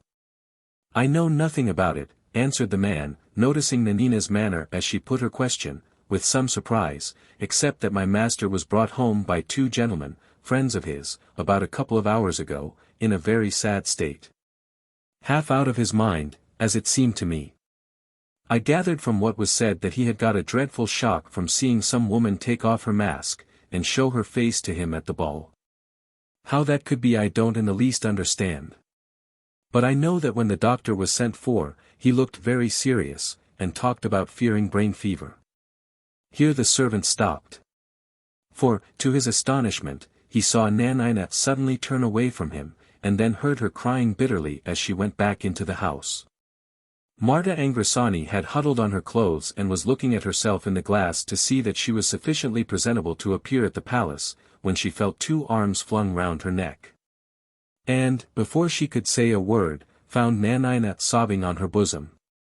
"He is ill, he is in danger," cried the girl. "I must go with you to help him. You have always been kind to me, Marta, be kinder than ever now. Take me with you to the palace." "You, child," exclaimed the nurse, gently unclasping her arms. "Yes, yes. If it is only for an hour," pleaded Nanina, "if it is only for one little hour every day. You have only to say that I am your helper, and they would let me in. Marta. I shall break my heart if I can't see him, and help him to get well again." The nurse still hesitated. Nanina clasped her round the neck once more, and laid her cheek, burning hot now, though the tears had been streaming down it but an instant before, close to the good woman's face. "I love him, Marta. Great as he is, I love him with all my heart and soul and strength," she went on, in quick, eager, whispering tones, "and he loves me. He would have married me if I had not gone away to save him from it. I could keep my love for him a secret while he was well, I could stifle it, and crush it down, and wither it up by absence. But now he is ill, it gets beyond me, I can't master it. Oh, Marta! Don't break my heart by denying me. I have suffered so much for his sake, that I have earned the right to nurse him." Marta was not proof against this last appeal. She had one great and rare merit for a middle-aged woman, she had not forgotten her own youth. "Come, child," said she, soothingly, "I won't attempt to deny you. Dry your eyes, put on your mantilla, and, when we get face to face with the doctor, try to look as old and ugly as you can, if you want to be let into the sick-room along with me." The ordeal of medical scrutiny was passed more easily than Marta Angrisani had anticipated. It was of great importance, in the doctor's opinion, that the sick man should see familiar faces at his bedside. Nanina had only, therefore, to state that he knew her well, and that she had sat to him as a model in the days when he was learning the art of sculpture, to be immediately accepted as Marta's privileged assistant in the sick-room. The worst apprehensions felt by the doctor for the patient were soon realized. The fever flew to his brain. For nearly 6 weeks he lay prostrate, at the mercy of death. Now raging with the wild strength of delirium, and now sunk in the speechless, motionless, sleepless exhaustion which was his only repose. At last, the blessed day came when he enjoyed his first sleep, and when the doctor began, for the first time, to talk of the future with hope. Even then, however, the same terrible peculiarity marked his light dreams which had previously shown itself in his fierce delirium. From the faintly uttered, broken phrases which dropped from him when he slept, as from the wild words which burst from him when his senses were deranged, the one sad discovery inevitably resulted, that his mind was still haunted, day and night, hour after hour, by the figure in the yellow mask.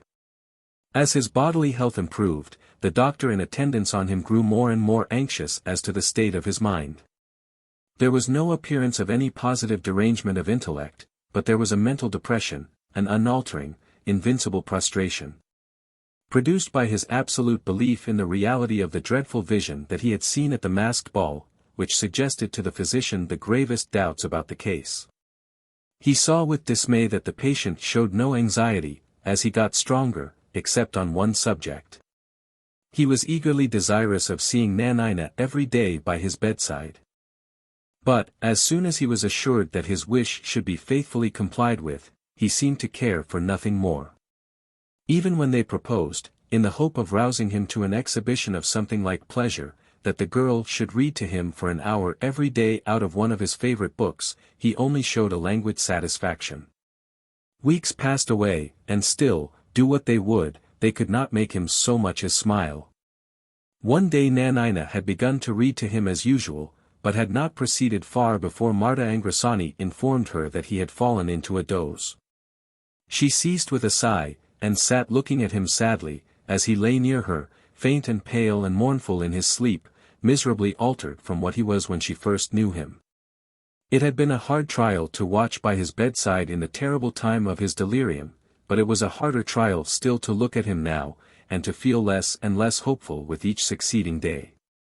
While her eyes and thoughts were still compassionately fixed on him, the door of the bedroom opened, and the doctor came in, followed by Andrea d'Arbino, whose share in the strange adventure with the yellow mask caused him to feel a special interest in Fabio's progress toward recovery. "Asleep, I see, and sighing in his sleep," said the doctor, going to the bedside. "The grand difficulty with him," he continued, turning to d'Arbino, "remains precisely what it was. I have hardly left a single means untried of rousing him from that fatal depression, yet, for the last fortnight, he has not advanced a single step. It is impossible to shake his conviction of the reality of that face which he saw, or rather which he thinks he saw, when the yellow mask was removed. And, as long as he persists in his own shocking view of the case, so long he will lie there, getting better, no doubt, as to his body, but worse as to his mind. I suppose, poor fellow, he is not in a fit state to be reasoned with. On the contrary, like all men with a fixed delusion, he has plenty of intelligence to appeal to on every point, except the one point on which he is wrong. I have argued with him vainly by the hour together. He possesses, unfortunately, an acute nervous sensibility and a vivid imagination, and besides, he has, as I suspect, been superstitiously brought up as a child. It would be probably useless to argue rationally with him on certain spiritual subjects, even if his mind was in perfect health. He has a good deal of the mystic and the dreamer in his composition. And science and logic are but broken reeds to depend upon with men of that kind. Does he merely listen to you when you reason with him, or does he attempt to answer? He has only one form of answer, and that is, unfortunately, the most difficult of all to dispose of. Whenever I try to convince him of his delusion, he invariably retorts by asking me for a rational explanation of what happened to him at the masked ball. Now, neither you nor I, though we believe firmly that he has been the dupe of some infamous conspiracy, have been able as yet to penetrate thoroughly into this mystery of the yellow mask. Our common sense tells us that he must be wrong in taking his view of it, and that we must be right in taking ours. But if we cannot give him actual, tangible proof of that, if we can only theorize, when he asks us for an explanation, it is but too plain, in his present condition, that every time we remonstrate with him on the subject we only fix him in his delusion more and more firmly. It is not for want of perseverance on my part, said d'Arbino, after a moment of silence, that we are still left in the dark. Ever since the extraordinary statement of the coachman who drove the woman home, I have been inquiring and investigating. I have offered the reward of 200 scudi for the discovery of her. I have myself examined the servants at the palace, the night watchmen at the Campo Santo, the police books, the lists of keepers of hotels and lodging houses, to hit on some trace of this woman, and I have failed in all directions. If my poor friend's perfect recovery does indeed depend on his delusion being combated by actual proof, I fear we have but little chance of restoring him. So far as I am concerned, I confess myself at the end of my resources. I hope we are not quite conquered yet, returned the doctor. The proofs we want may turn up when we least expect them. It is certainly a miserable case, he continued, mechanically laying his fingers on the sleeping man's pulse. There he lies, wanting nothing now but to recover the natural elasticity of his mind, and here we stand at his bedside, unable to relieve him of the weight that is pressing his faculties down.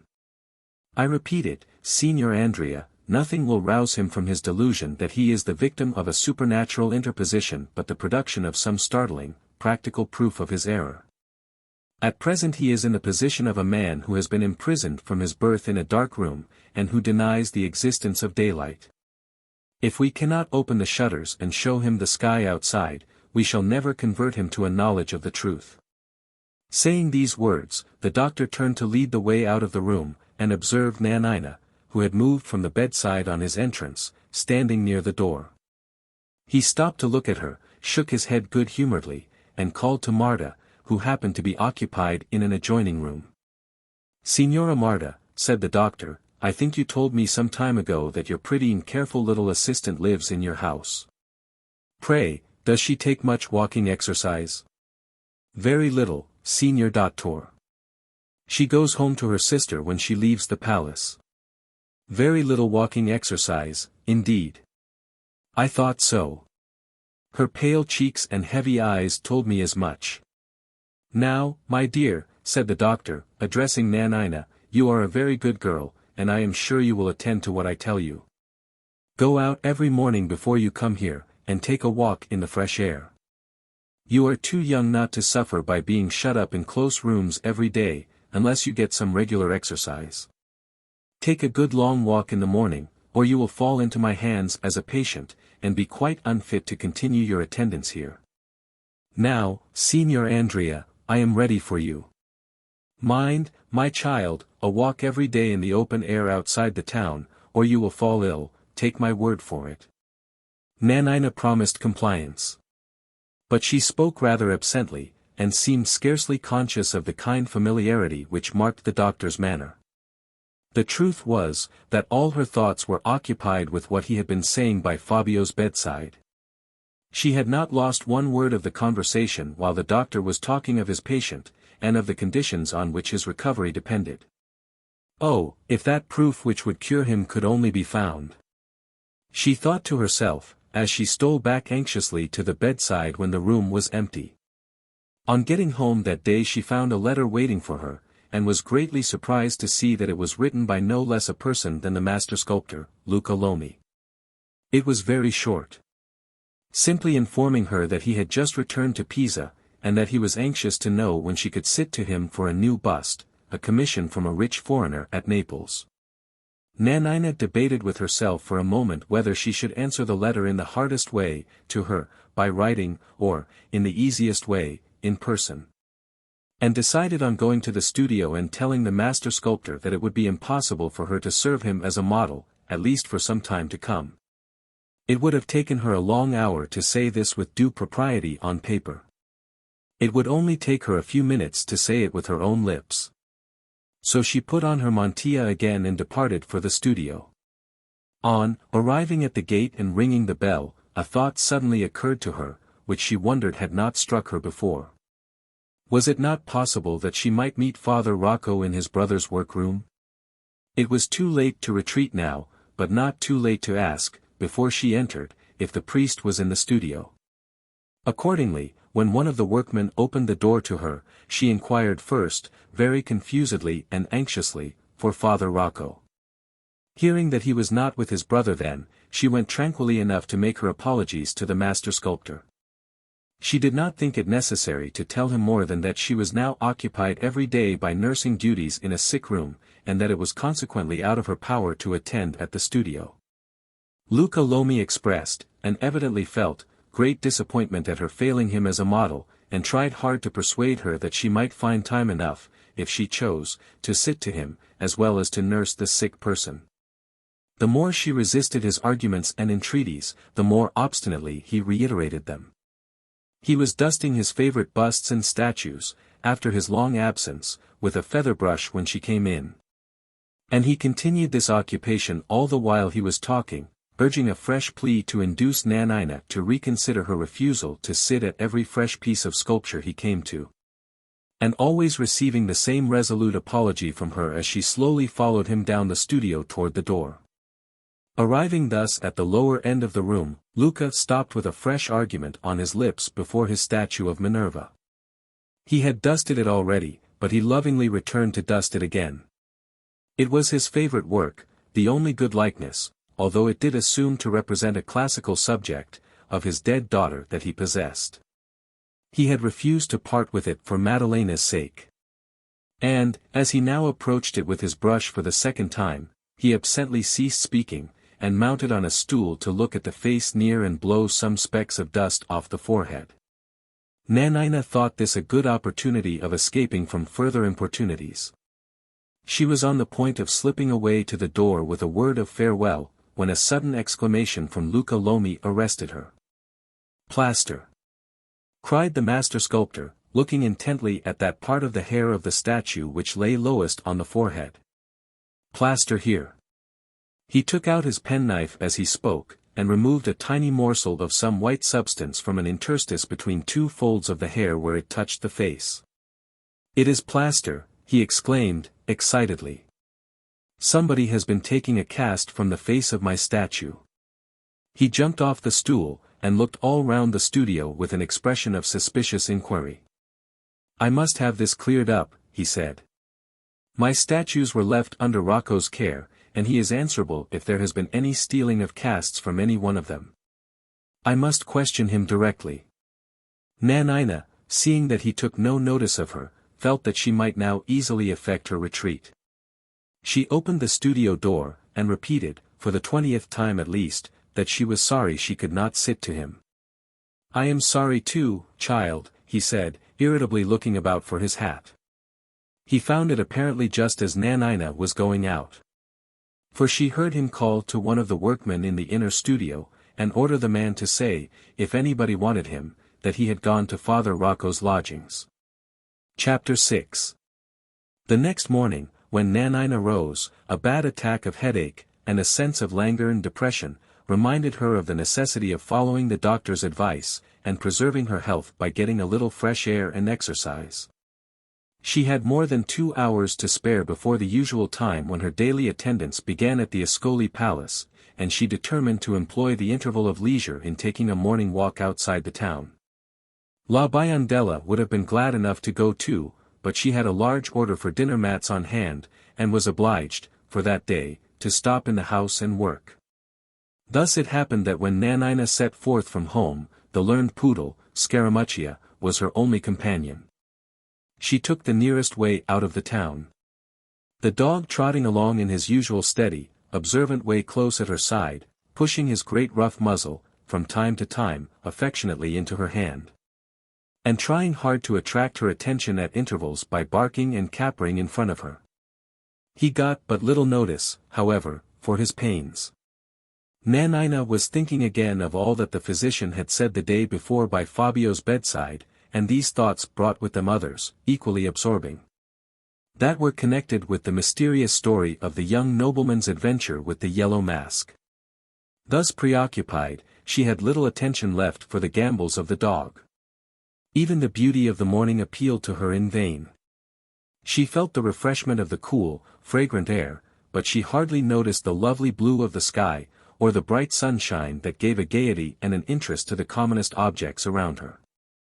After walking nearly an hour, she began to feel tired, and looked about for a shady place to rest in. Beyond and behind her there was only the high road and the flat country. But by her side stood a little wooden building, half inn, half coffee house, backed by a large, shady pleasure garden, the gates of which stood invitingly open.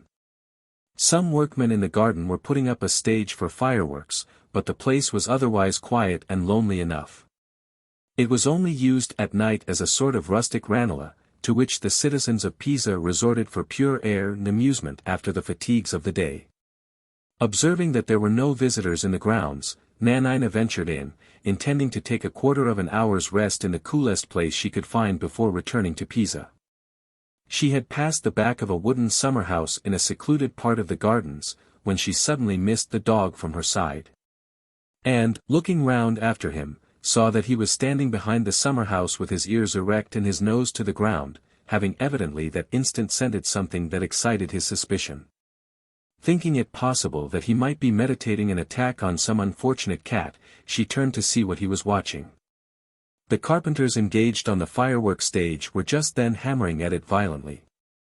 The noise prevented her from hearing that Scaramuccia was growling, but she could feel that he was the moment she laid her hand on his back. Her curiosity was excited, and she stooped down close to him to look through a crack in the boards before which he stood into the summer house. She was startled at seeing a lady and gentleman sitting inside. The place she was looking through was not high enough up to enable her to see their faces, but she recognized, or thought she recognized, the pattern of the lady's dress as one which she had noticed in former days in the Demoiselle Grifoni's showroom. Rising quickly, her eye detected a hole in the boards about the level of her own height, caused by a knot having been forced out of the wood. She looked through it to ascertain, without being discovered, if the wearer of the familiar dress was the person she had taken her to be, and saw, not Brigida only, as she had expected, but Father Rocco as well. At the same moment the carpenters left off hammering and began to saw. The new sound from the firework stage was regular and not loud. The voices of the occupants of the summer house reached her through it, and she heard Brigida pronounce the name of Count Fabio. Instantly stooping down once more by the dog's side, she caught his muzzle firmly in both her hands. It was the only way to keep Scaramuccia from growling again, at a time when there was no din of hammering to prevent him from being heard. Those two words, Count Fabio, in the mouth of another woman, excited a jealous anxiety in her. What could Brigida have to say in connection with that name? She never came near the Ascoli Palace. What right or reason could she have to talk of Fabio? "Did you hear what I said?" she heard Brigida ask, in her coolest, hardest tone. "No," the priest answered. "At least, not all of it." "I will repeat it, then. I asked what had so suddenly determined you to give up all idea of making any future experiments on the superstitious fears of Count Fabio. In the first place, the result of the experiment already tried has been so much more serious than I had anticipated, that I believe the end I had in view in making it has been answered already." "Well, that is not your only reason. Another shock to his mind might be fatal to him. I can use what I believe to be a justifiable fraud to prevent his marrying again, but I cannot burden myself with a crime. That is your second reason, but I believe you have another yet. The suddenness with which you sent to me last night to appoint a meeting in this lonely place, the emphatic manner in which you requested, I may almost say ordered, me to bring the wax mask here, suggests to my mind that something must have happened. What is it? I am a woman, and my curiosity must be satisfied. After the secrets you have trusted to me already, you need not hesitate, I think, to trust me with one more. Perhaps not. The secret this time is, moreover, of no great importance. You know that the wax mask you wore at the ball was made in a plaster mold taken off the face of my brother's statue. Yes, I know that. My brother has just returned to his studio. Has found a morsel of the plaster I used for the mold sticking in the hair of the statue, and has asked me, as the person left in charge of his workrooms, for an explanation. Such an explanation as I could offer has not satisfied him, and he talks of making further inquiries. Considering that it will be used no more, I think it safest to destroy the wax mask, and I asked you to bring it here, that I might see it burned or broken up with my own eyes. Now you know all you wanted to know. And now, therefore, it is my turn to remind you that I have not yet had a direct answer to the first question I addressed to you when we met here. Have you brought the wax mask with you, or have you not? I have not. And why?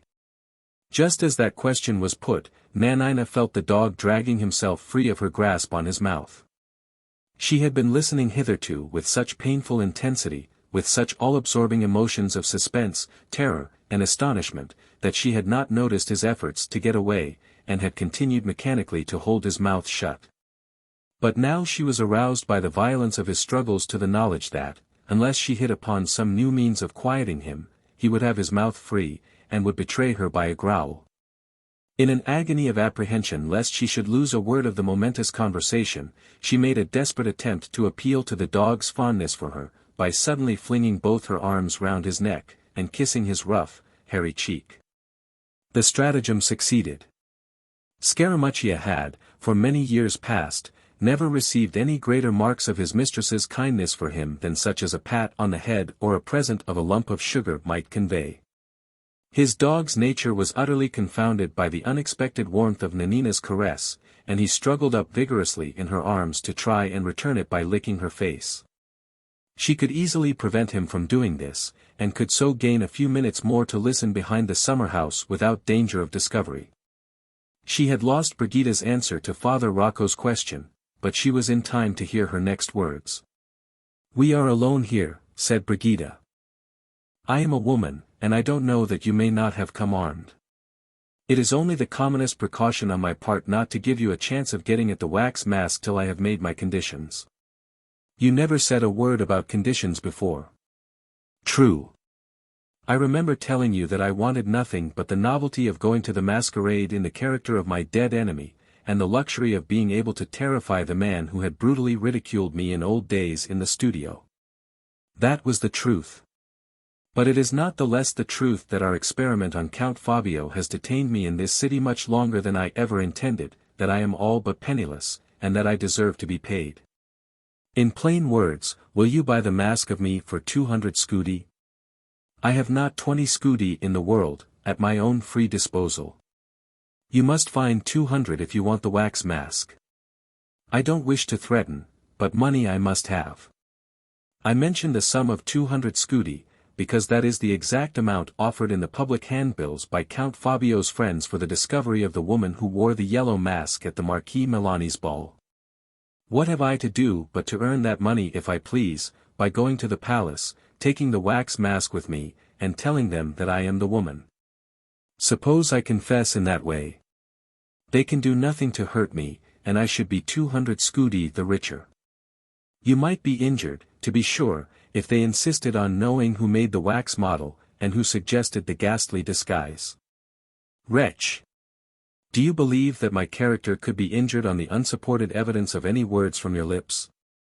Father Rocco, for the first time since I have enjoyed the pleasure of your acquaintance, I find you committing a breach of good manners. I shall leave you until you become more like yourself. If you wish to apologize for calling me a wretch, and if you want to secure the wax mask, honor me with a visit before 4 o'clock this afternoon, and bring 200 scudi with you. Delay till after 4, and it will be too late." An instant of silence followed, and then Nanina judged that Brigida must be departing, for she heard the rustling of a dress on the lawn in front of the summer house. Unfortunately, Scaramuccia heard it too. He twisted himself round in her arms and growled. The noise disturbed Father Rocco. She heard him rise and leave the summer house. There would have been time enough, perhaps, for her to conceal herself among some trees if she could have recovered her self-possession at once, but she was incapable of making an effort to regain it. She could neither think nor move, her breath seemed to die away on her lips, as she saw the shadow of the priest stealing over the grass slowly from the front to the back of the summer house. In another moment they were face to face. He stopped a few paces from her, and eyed her steadily in dead silence. She still crouched against the summer house, and still with one hand mechanically kept her hold of the dog. It was well for the priest that she did so. Scaramuccia's formidable teeth were in full view, his shaggy coat was bristling, his eyes were starting, his growl had changed from the surly to the savage note. He was ready to tear down, not Father Rocco only, but all the clergy in Pisa, at a moment's notice. "You have been listening," said the priest, calmly. "I see it in your face. You have heard all." She could not answer a word. She could not take her eyes from him. There was an unnatural stillness in his face, a steady, unrepentant, unfathomable despair in his eyes that struck her with horror. She would have given worlds to be able to rise to her feet and fly from his presence. "I once distrusted you and watched you in secret," he said, speaking after a short silence, thoughtfully, and with a strange, tranquil sadness in his voice. "And now, what I did by you, you do by me. You put the hope of your life once in my hands. Is it because they were not worthy of the trust that discovery and ruin overtake me, and that you are the instrument of the retribution? Can this be the decree of heaven, or is it nothing but the blind justice of chance?" He looked upward, doubtingly, to the lustrous sky above him, and sighed. Nanina's eyes still followed his mechanically. He seemed to feel their influence, for he suddenly looked down at her again. "What keeps you silent? Why are you afraid?" he said. "I can do you no harm, with your dog at your side, and the workman yonder within call. I can do you no harm, and I wish to do you none. Go back to Pisa, tell what you have heard, restore the man you love to himself, and ruin me. That is your work, do it. I was never your enemy, even when I distrusted you. I am not your enemy now. It is no fault of yours that a fatality has been accomplished through you, no fault of yours that I am rejected as the instrument of securing a righteous restitution to the Church. Rise, child, and go your way, while I go mine, and prepare for what is to come. If we never meet again, remember that I parted from you without one hard saying or one harsh look, parted from you so, knowing that the first words you speak in Pisa will be death to my character, and destruction to the great purpose of my life." Speaking these words, always with the same calmness which had marked his manner from the first, he looked fixedly at her for a little while, sighed again, and turned away. Just before he disappeared among the trees, he said, "Farewell," but so softly that she could barely hear it. Some strange confusion clouded her mind as she lost sight of him. Had she injured him, or had he injured her? His words bewildered and oppressed her simple heart. Vague doubts and fears, and a sudden antipathy to remaining any longer near the summer house, overcame her. She started to her feet, and, keeping the dog still at her side, hurried from the garden to the highroad. There, the wide glow of sunshine, the sight of the city lying before her, changed the current of her thoughts, and directed them all to Fabio and to the future. A burning impatience to be back in Pisa now possessed her. She hastened toward the city at her utmost speed. The doctor was reported to be in the palace when she passed the servants lounging in the courtyard. He saw the moment she came into his presence, that something had happened, and led her away from the sick room into Fabio's empty study. There she told him all. "You have saved him," said the doctor, joyfully.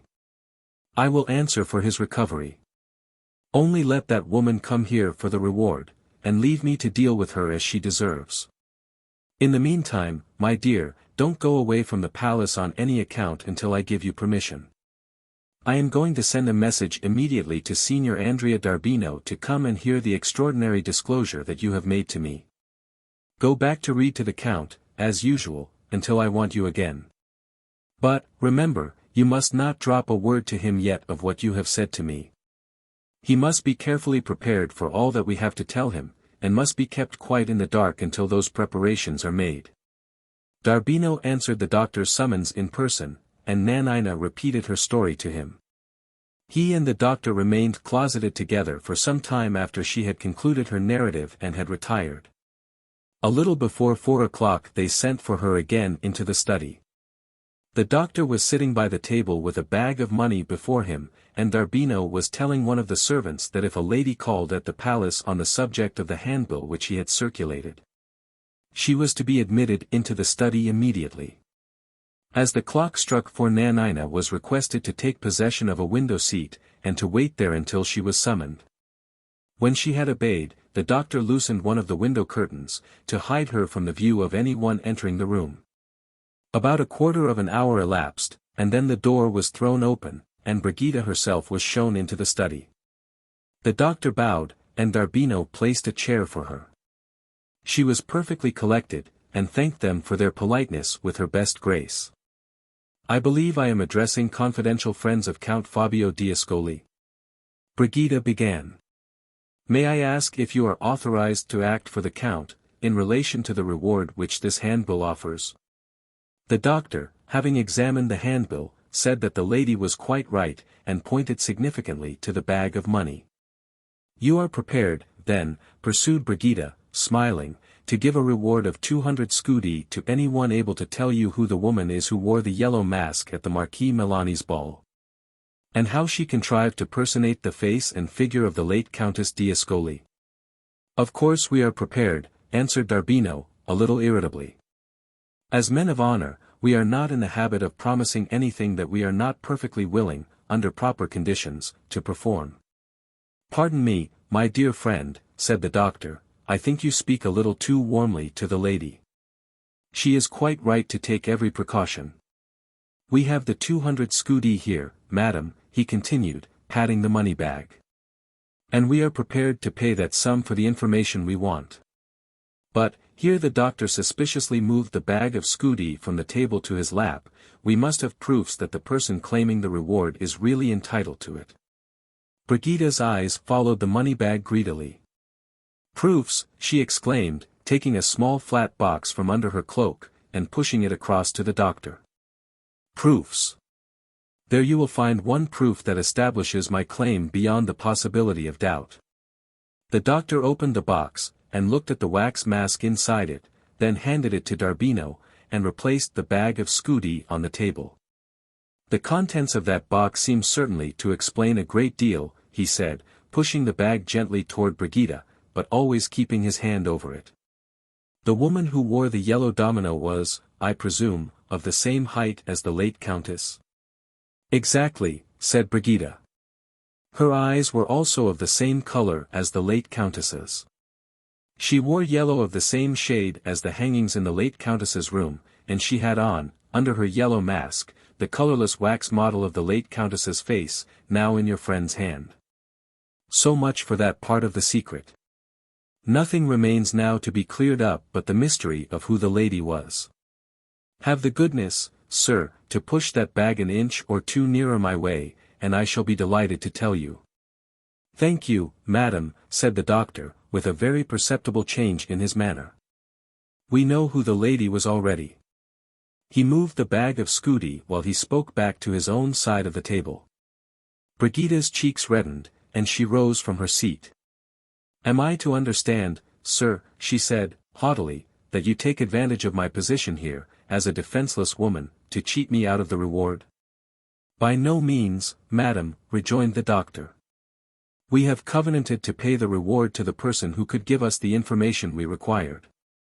Well, sir. Have I not given you part of it? And am I not prepared to give you the whole? Certainly. But the misfortune is, that another person has been beforehand with you. We ascertained who the lady in the yellow domino was, and how she contrived to personate the face of the late Countess d'Ascoli, several hours ago from another informant. That person has consequently the prior claim, and, on every principle of justice, that person must also have the reward. Nanina, this bag belongs to you, come and take it. Nanina appeared from the window seat. Brigida, thunderstruck, looked at her in silence for a moment, gasped out, that girl. Then stopped again, breathless. That girl was at the back of the summer house this morning, while you and your accomplice were talking together, said the doctor. Darbino had been watching Brigida's face intently from the moment of Nanina's appearance, and had quietly stolen close to her side. This was a fortunate movement. For the doctor's last words were hardly out of his mouth before Brigida seized a heavy ruler lying, with some writing materials, on the table. In another instant, if Darbino had not caught her arm, she would have hurled it at Nanina's head. You may let go your hold, sir, she said, dropping the ruler, and turning toward Darbino with a smile on her white lips and a wicked calmness in her steady eyes. I can wait for a better opportunity. With those words she walked to the door. And, turning round there, regarded Nanina fixedly.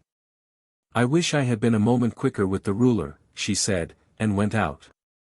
There, exclaimed the doctor, I told you I knew how to deal with her as she deserved. One thing I am certainly obliged to her for, she has saved us the trouble of going to her house and forcing her to give up the mask.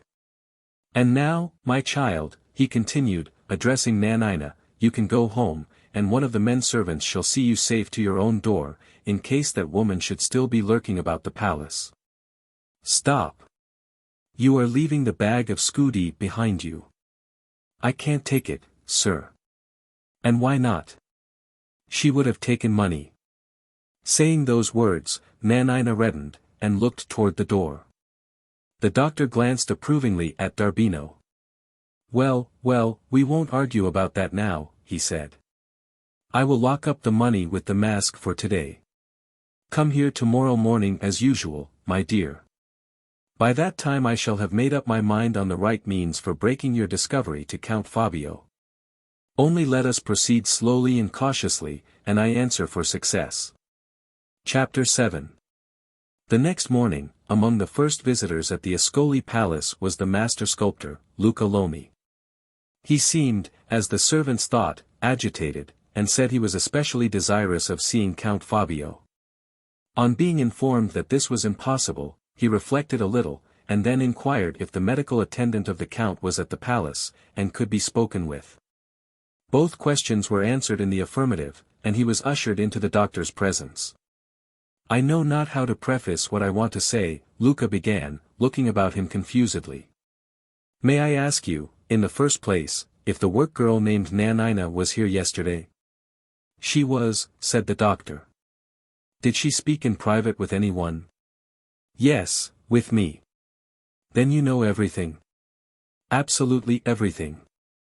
I am glad at least to find that my object in wishing to see the Count can be equally well answered by seeing you. My brother, I regret to say, he stopped perplexedly, and drew from his pocket roll of papers. You may speak of your brother in the plainest terms, said the doctor. I know what share he has had in promoting the infamous conspiracy of the Yellow Mask. My petition to you, and through you to the Count, is, that your knowledge of what my brother has done may go no further. If this scandal becomes public it will ruin me in my profession. And I make little enough by it already, said Luca, with his old sordid smile breaking out again faintly on his face. Pray do you come from your brother with this petition? Inquired the doctor. No, I come solely on my own account. My brother seems careless what happens. He has made a full statement of his share in the matter from the first. Has forwarded it to his ecclesiastical superior, who will send it to the archbishop, and is now awaiting whatever sentence they choose to pass on him. I have a copy of the document, to prove that he has at least been candid, and that he does not shrink from consequences which he might have avoided by flight.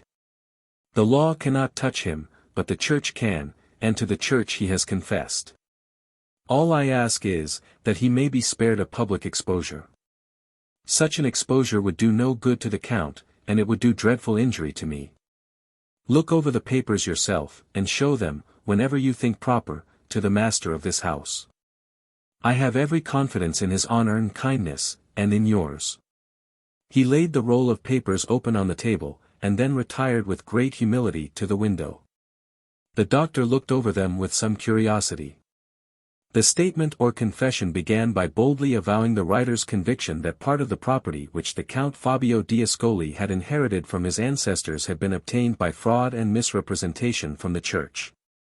The various authorities on which this assertion was based were then produced in due order, along with some curious particles of evidence culled from old manuscripts, which it must have cost much trouble to collect and decipher. The second section was devoted, at great length, to the reasons which induced the writer to think it his absolute duty, as an affectionate son and faithful servant of the Church, not to rest until he had restored to the successors of the apostles in his day the property which had been fraudulently taken from them in days gone by. The writer held himself justified, in the last resort, and in that only, in using any means for effecting this restoration, except such as might involve him in mortal sin. The third section described the priest's share in promoting the marriage of Maddalena Lomi with Fabio, and the hopes he entertained of securing the restitution of the church property through his influence over his niece, in the first place, and, when she had died, through his influence over her child, in the second. The necessary failure of all his projects, if Fabio married again, was next glanced at, and the time at which the first suspicion of the possible occurrence of this catastrophe occurred to his mind was noted with scrupulous accuracy. The fourth section narrated the manner in which the conspiracy of the Yellow Mask had originated. The writer described himself as being in his brother's studio on the night of his niece's death, harassed by forebodings of the likelihood of Fabio's marrying again, and filled with the resolution to prevent any such disastrous second union at all hazards. He asserted that the idea of taking the wax mask from his brother's statue flashed upon him on a sudden, and that he knew of nothing to lead to it, except, perhaps, that he had been thinking just before of the superstitious nature of the young man's character, as he had himself observed it in the studio. He further declared that the idea of the wax mask terrified him at first, that he strove against it as against a temptation of the devil. That, from fear of yielding to this temptation, he abstained even from entering the studio during his brother's absence at Naples, and that he first faltered in his good resolution when Fabio returned to Pisa, and when it was rumored not only that the young nobleman was going to the ball, but that he would certainly marry for the second time. The fifth section related that the writer, upon this, yielded to temptation rather than forego the cherished purpose of his life by allowing Fabio a chance of marrying again, that he made the wax mask in a plaster mold taken from the face of his brother's statue, and that he then had 2 separate interviews with a woman named Brigida, of whom he had some previous knowledge, who was ready and anxious, from motives of private malice, to personate the deceased countess at the masquerade. This woman had suggested that some anonymous letters to Fabio would pave the way in his mind for the approaching impersonation, and had written the letters herself. However, even when all the preparations were made, the writer declared that he shrank from proceeding to extremities, and that he would have abandoned the whole project but for the woman Brigida informing him one day that a work-girl named Nanina was to be one of the attendants at the ball. He knew the Count to have been in love with this girl, even to the point of wishing to marry her. He suspected that her engagement to wait at the ball was preconcerted, and, in consequence, he authorized his female accomplice to perform her part in the conspiracy. The sixth section detailed the proceedings at the masquerade, and contained the writer's confession that, on the night before it, he had written to the Count proposing the reconciliation of a difference that had taken place between them, solely for the purpose of guarding himself against suspicion.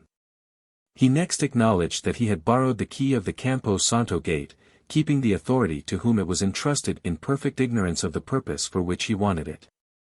That purpose was to carry out the ghastly delusion of the wax mask, in the very probable event of the wearer being followed and inquired after, by having the woman Brigida taken up and set down at the gate of the cemetery in which Fabio's wife had been buried. The seventh section solemnly averred that the sole object of the conspiracy was to prevent the young nobleman from marrying again, by working on his superstitious fears. The writer repeating, after this avowal, that any such second marriage would necessarily destroy his project for promoting the ultimate restoration of the church possessions, by diverting Count Fabio's property, in great part, from his first wife's child, over whom the priest would always have influence, to another wife and probably other children, over whom he could hope to have none. The eighth and last section expressed the writer's contrition for having allowed his zeal for the church to mislead him into actions liable to bring scandal on his cloth. Reiterated in the strongest language his conviction that, whatever might be thought of the means employed, the end he had proposed to himself was a most righteous one. And concluded by asserting his resolution to suffer with humility any penalties, however severe, which his ecclesiastical superiors might think fit to inflict on him. Having looked over this extraordinary statement, the doctor addressed himself again to Luca Lomi. "I agree with you," he said, "that no useful end is to be gained now by mentioning your brother's conduct in public, always provided, however, that his ecclesiastical superiors do their duty. I shall show these papers to the Count as soon as he is fit to peruse them, and I have no doubt that he will be ready to take my view of the matter." This assurance relieved Luca Lomi of a great weight of anxiety. He bowed and withdrew. The doctor placed the papers in the same cabinet in which he had secured the wax mask. Before he locked the doors again he took out the flat box, opened it, and looked thoughtfully for a few minutes at the mask inside, then sent for Nanina. "Now, my child," he said, when she appeared, "I am going to try our first experiment with Count Fabio, and I think it of great importance that you should be present while I speak to him." He took up the box with the mask in it, and beckoning to Nanina to follow him, led the way to Fabio's chamber. Chapter 8. About 6 months after the events already related, Signor Andrea d'Arbino and the Cavalier Finello happened to be staying with a friend, in a seaside villa on the Castellamare shore of the Bay of Naples.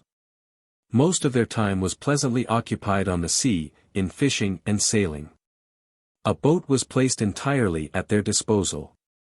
Sometimes they loitered whole days along the shore, sometimes made trips to the lovely islands in the bay.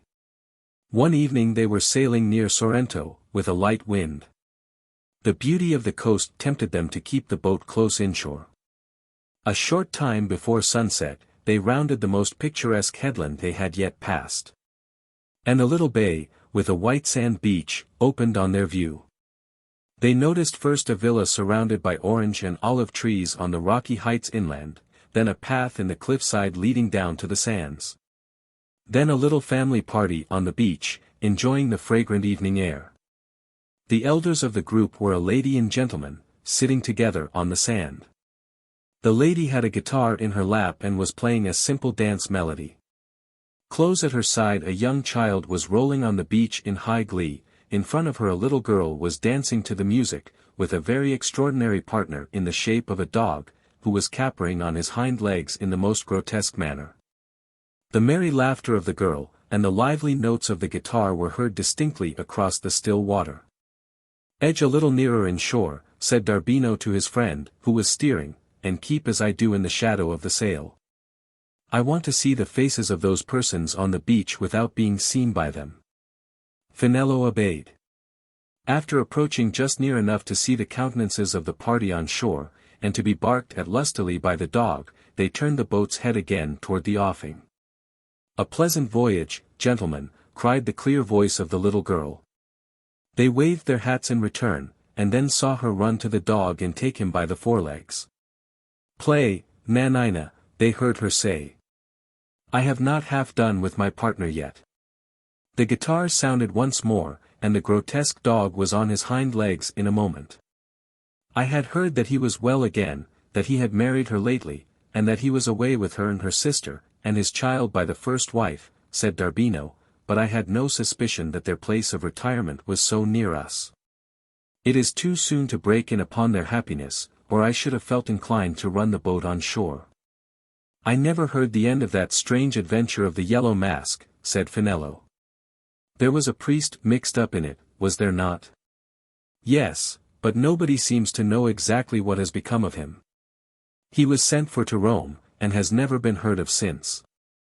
One report is, that he has been condemned to some mysterious penal seclusion by his ecclesiastical superiors, another, that he has volunteered, as a sort of forlorn hope, to accept a colonial curacy among rough people, and in a pestilential climate.